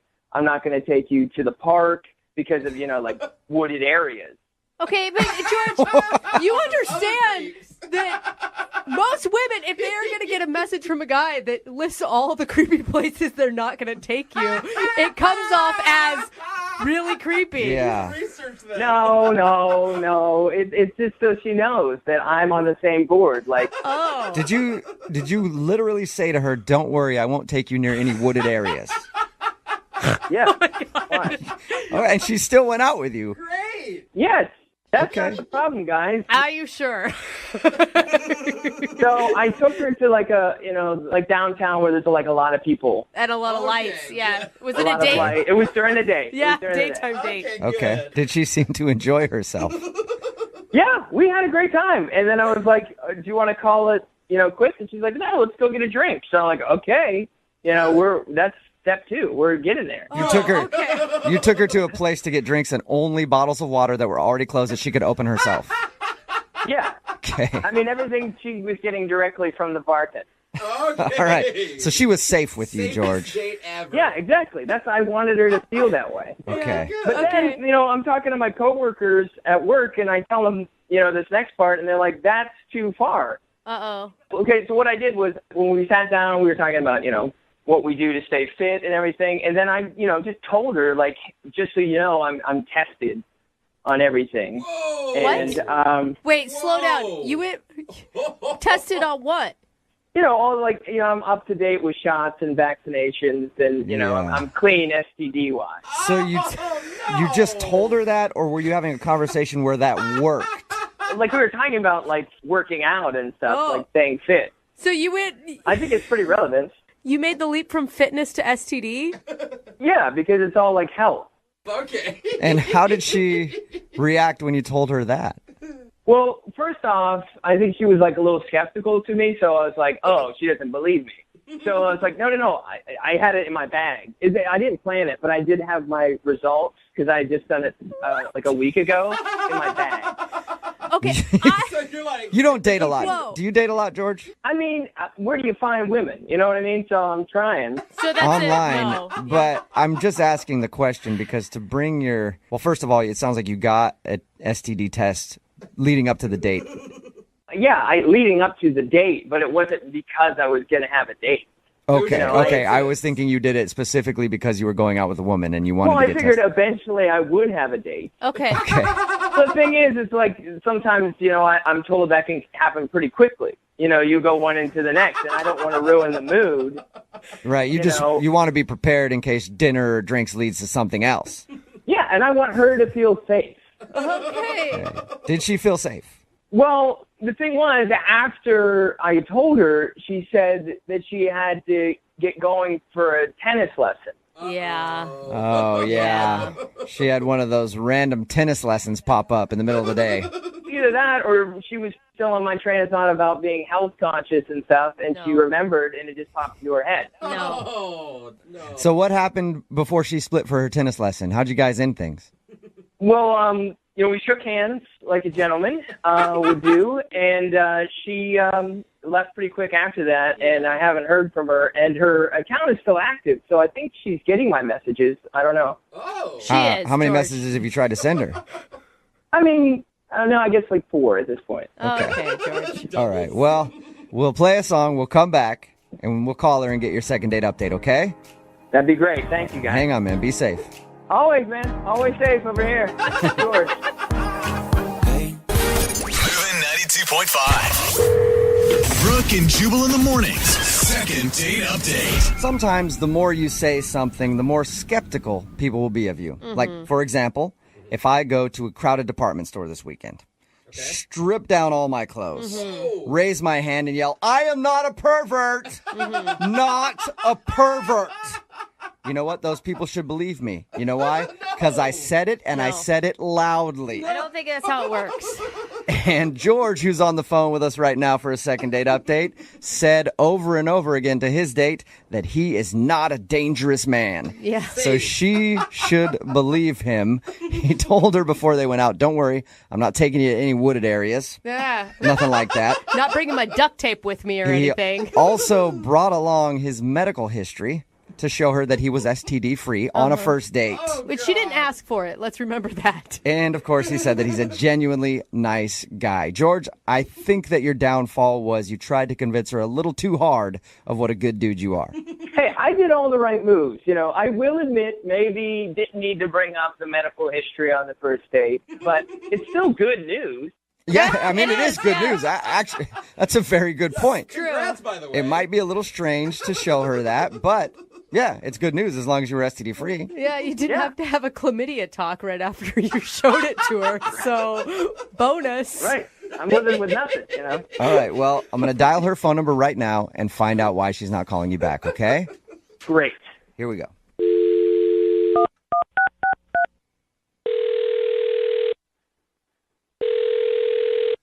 Hello, Hi, is Tiffany there? this is Tiffany. Hey, Tiffany, how are you? Who's this? Oh, my name is Jubal. I'm sorry. Do I know you? No, probably not. My name is Jubal from Brooke and Jubal in the Morning. It's a radio show. Okay. Are you selling something? No, I'm not selling anything. I actually want to call you because one of our listeners asked me if I could get a hold of you. His name is George. Uh-huh. And George emailed us and said that he went out on a date with you. Right. Right. And we do a segment on our show called the Second Date Update.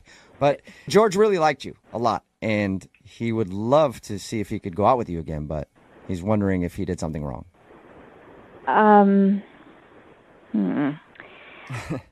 Well, listen, I have gone on some dates in my life. I have never met someone like George. That's a good way to say it. Okay. Did he come? That's polite. Did he come off like a serial killer, kind of? The nicest one ever. The nicest serial killer ever. Okay. They always are. Hey, at least he was nice, right? It was interesting, to say the least. Oh my gosh.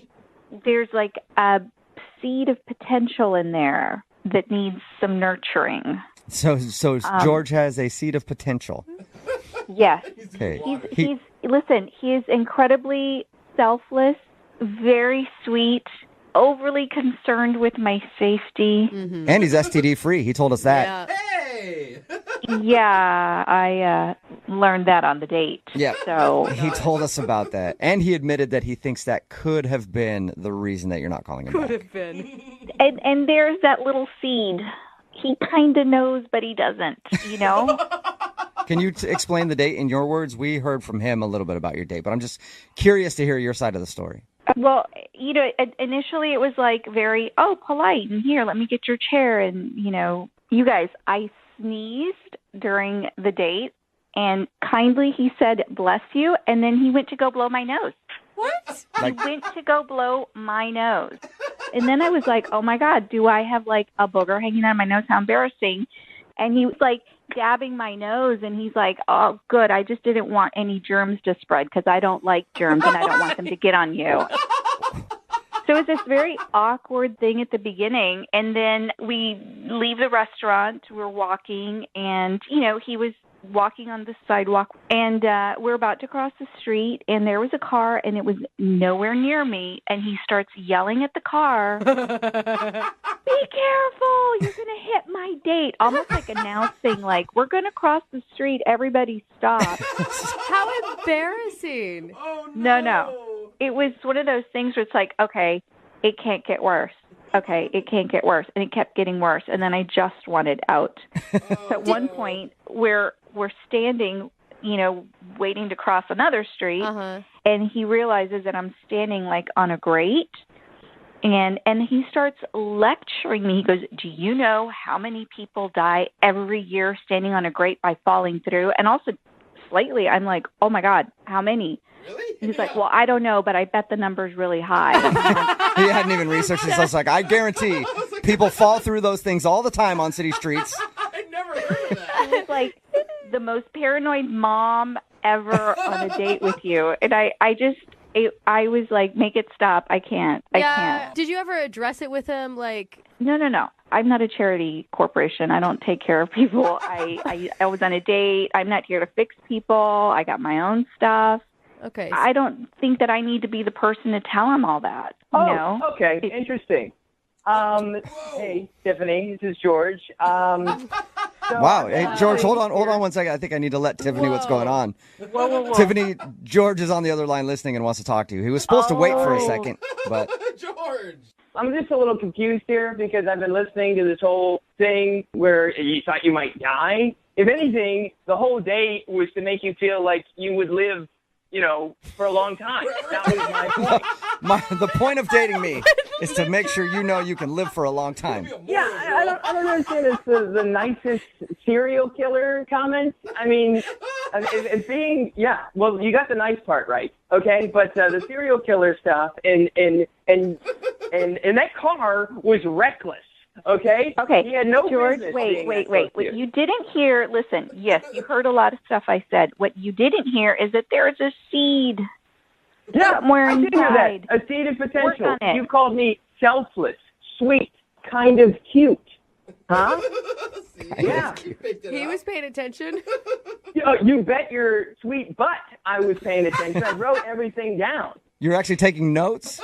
Yes. This is important to me.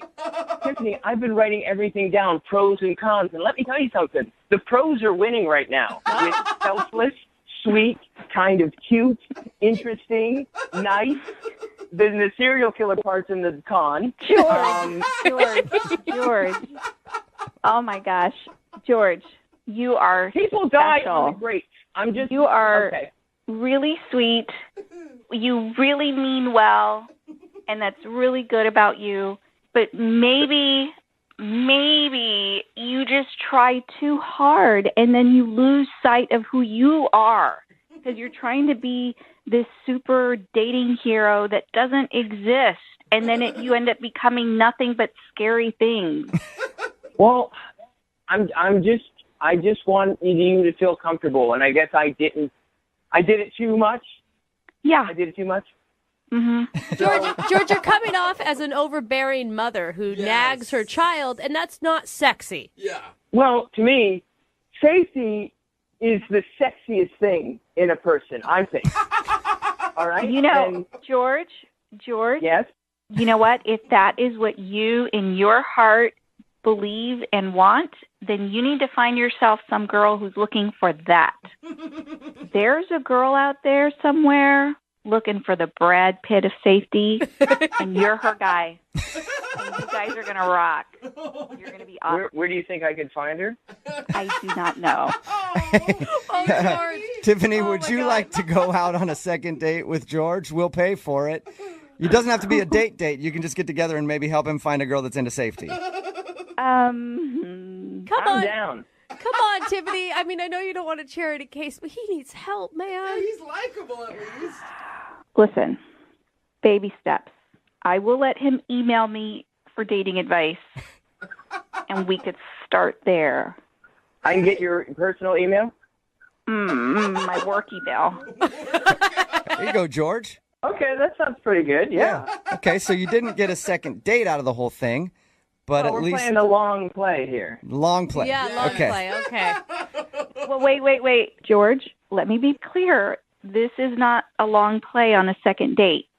This is dating advice, a dating coach. I'm going to help you. No, I get you. So we'll go on a second date. No. The pressure's on.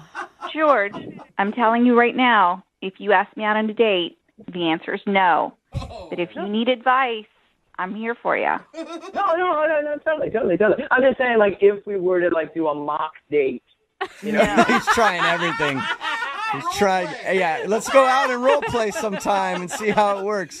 George. I'm just saying it could be nice, in the moment. No. George. Smoother than I expected. George, I don't think you're going to get a second date out of this, but you did strike up a friendship, it sounds like, with Tiffany, and maybe she can help you in the dating world. It too. Okay. You've made contact with Tiffany, and she's agreed to help you out. Thank you, Jubal. I appreciate it, man. You're welcome. Oh my gosh. This is great. All right. Beginning of a great race, friendship. Sorry.